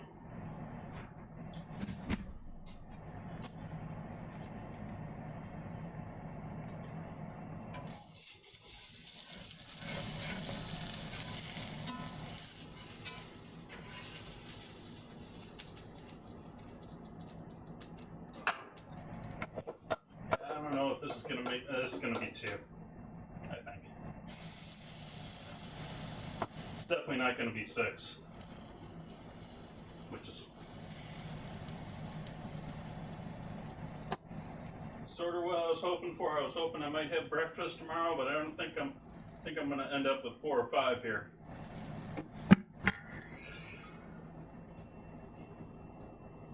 And so, and what I was getting at with that, and so you'll have two types of machinery. Like in the U.S., basically everyone's got their Cuisinart, what do you call it? But mixer.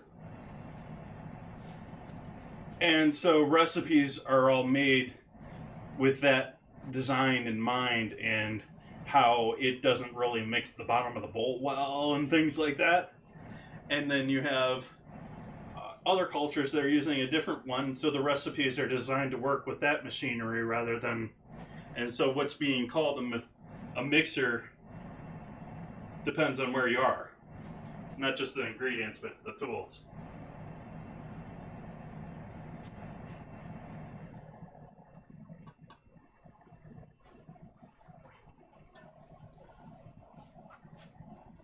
Is my main screen blurry to you guys? I see such a small scene of it that I keeps getting resized, and I don't know if what I see is what you guys see.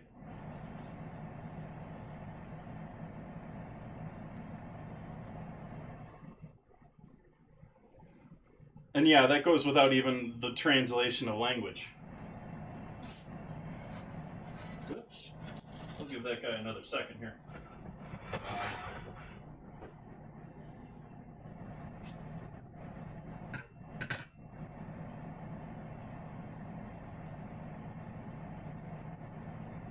Yeah.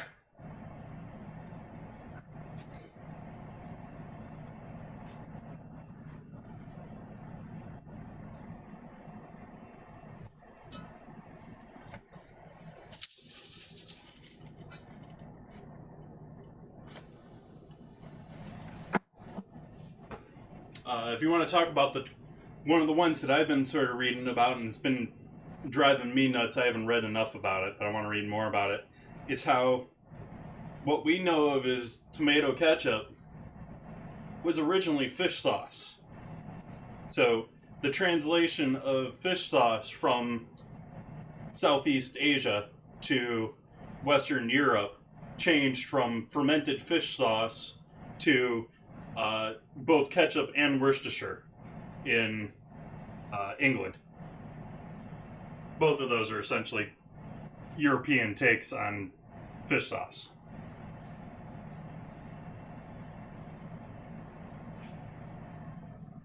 Which are, I mean, and if you boil it down, it's sort of a umami sauce. It's just basically giving you deep metallic protein flavors.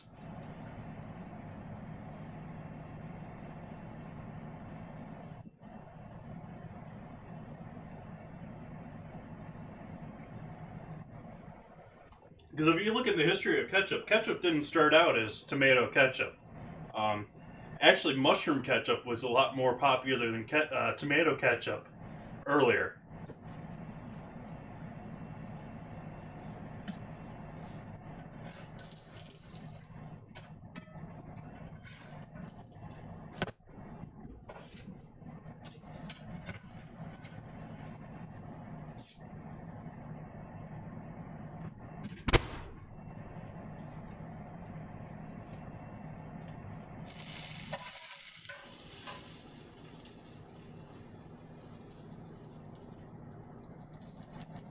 Today they certainly are.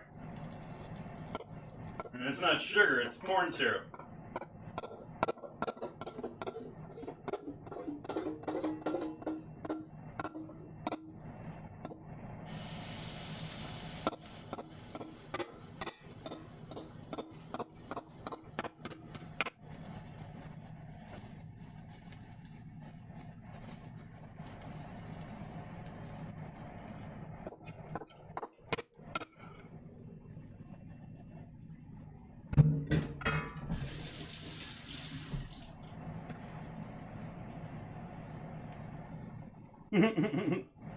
Yeah, not a lot of people like fish sauce, especially here in Western Palate.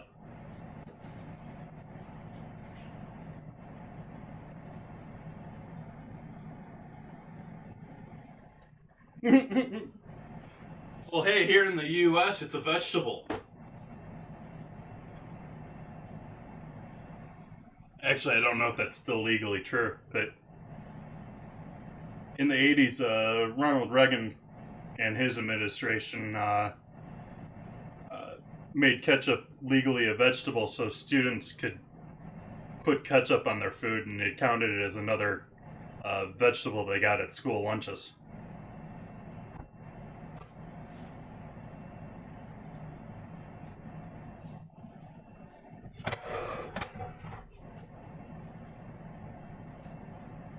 Oh yeah.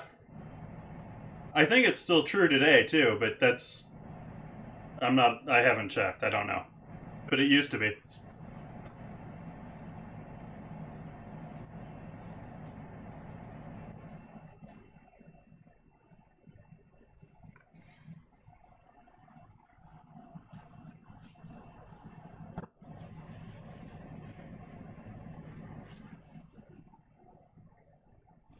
We can definitely start our eggs now that I've forgotten about those.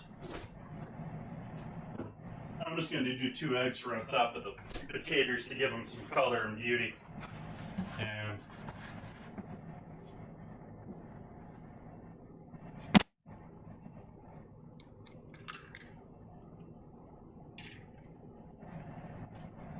just straight into that pork lard, nice and probably cold at this point. So I'll have a little color, so it's not completely cold.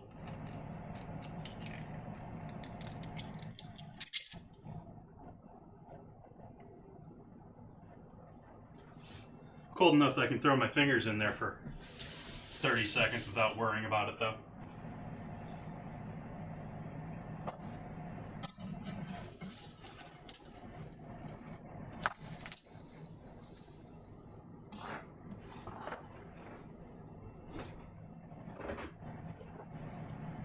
Let's see if we got any chives we're still using here.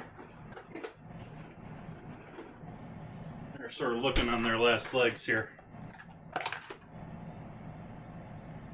Maybe we got 2 or 3 we can scavenge out of this. I think the rest of these are going in the bye-bye pile, though.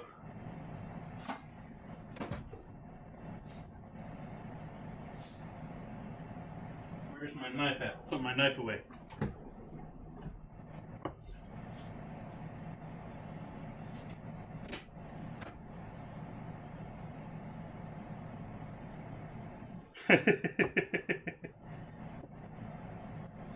The orange carrots we all eat, that's another story too.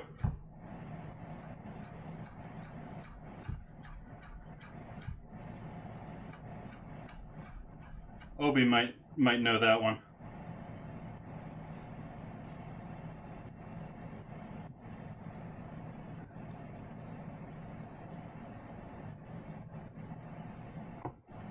You guys know why all of our carrots are orange?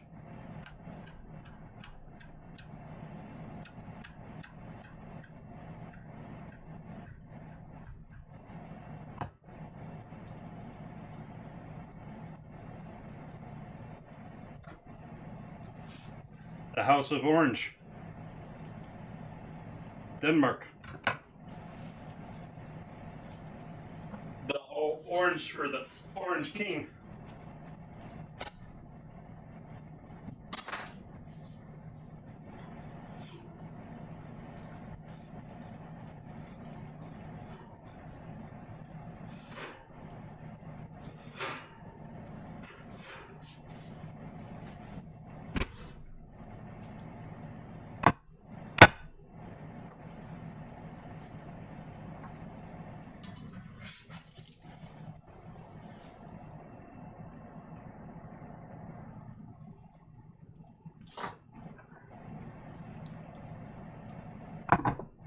That blade is still hot. Wonder why. It was just in the oven, wasn't it?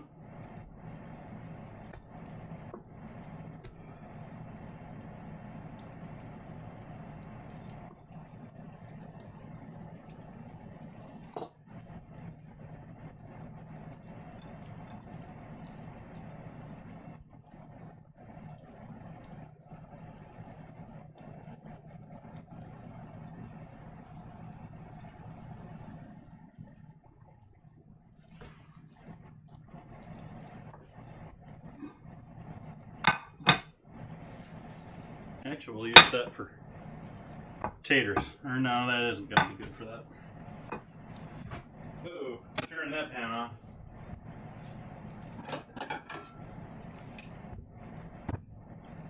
Close my bedroom door so I don't set off the smoke alarm. Because that pan is a smoking.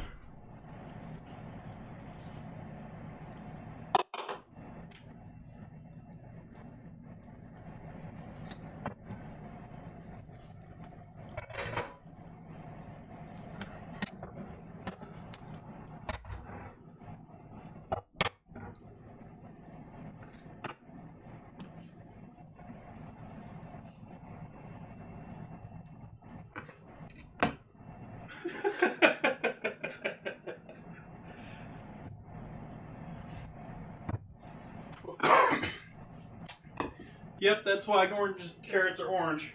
Because the House of Orange.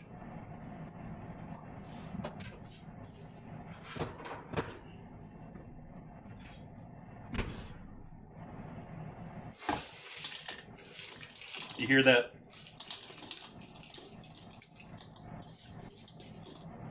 Crispy.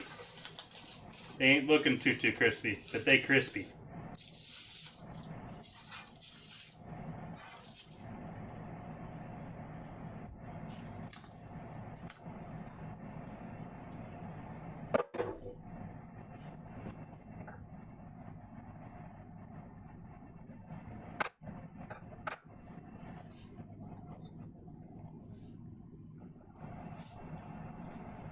Take our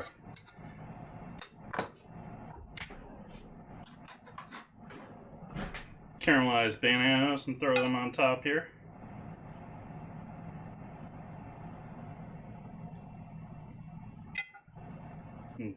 I say caramelized, but only natural sugar and a little honey on these bananas.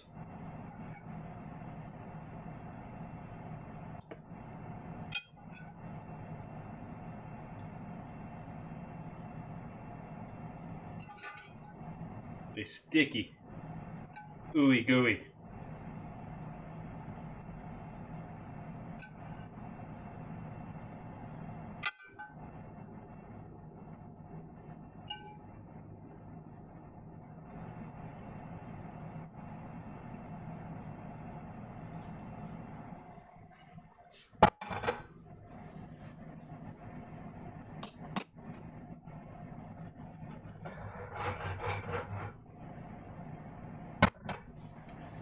Don't have a lot of color on these eggs.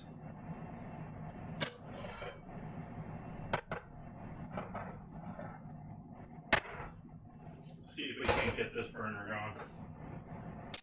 Yeah, there we go. Get those really crisped up here. Add a decent amount of chives, and with our potatoes, those are mostly going to disappear. The last of this I'll throw on top of the egg so it looks pretty. And I'm going to skip using that last banana. I don't think I'm going to need that. And I am going to pull out the cheat whip. Use some of that here.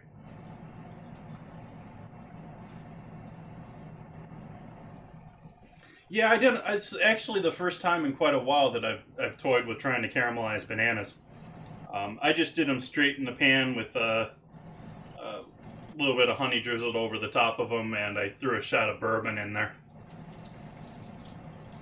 Speaking of bourbon,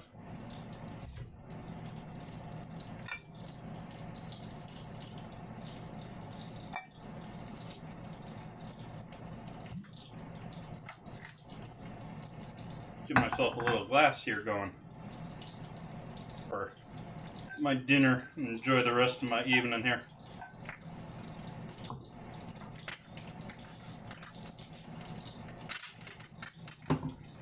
I'm not going there yet, so I'll cheers you with water.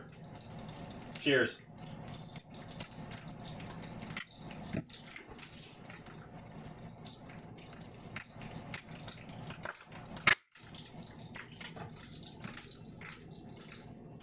Okay, now we got color on our eggs.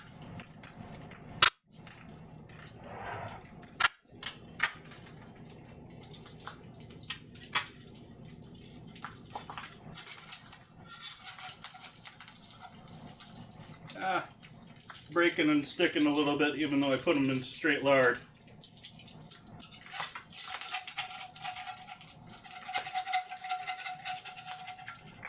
This is my newest cast iron pan, so even though it's got a coat on it, it seems to be not as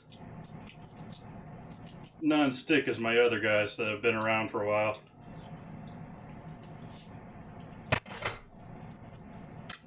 All right.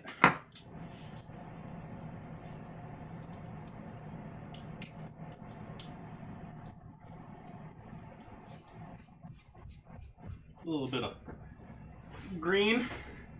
We'll go back to our wordless main here and give you guys a view of all this gorgeousness. We need a bit of pepper on our eggs.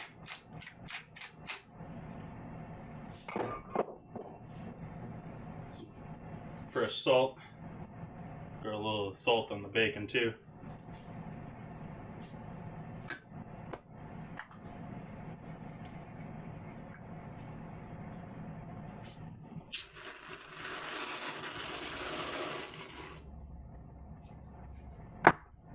There you go. Let me see where my phone is. Take a photo here.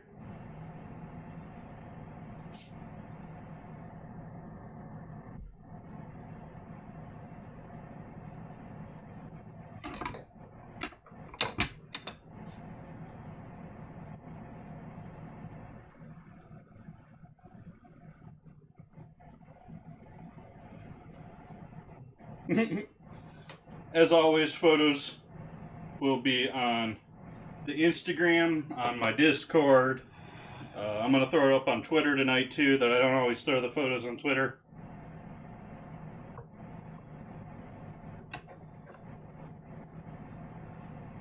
Have no idea who I'm going to share this party with, but we're going to say hello to someone here. Let's see who's online I can share some love with. Send all you lovely people over to say hello to. Hopefully there's someone I can...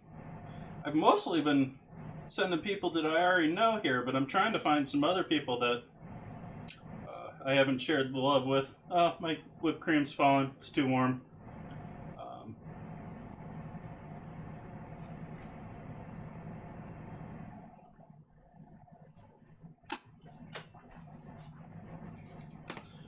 Oh, why don't we go say hello to Mr. C. We're doing movie night over at Mr. C's, so I think that'll be a lovely person to pass you guys off to.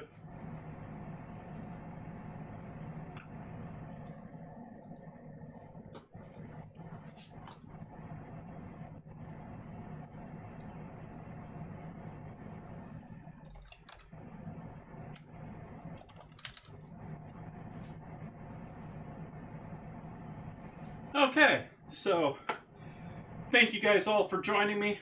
I hope you guys enjoyed. I'm going to go and enjoy this now.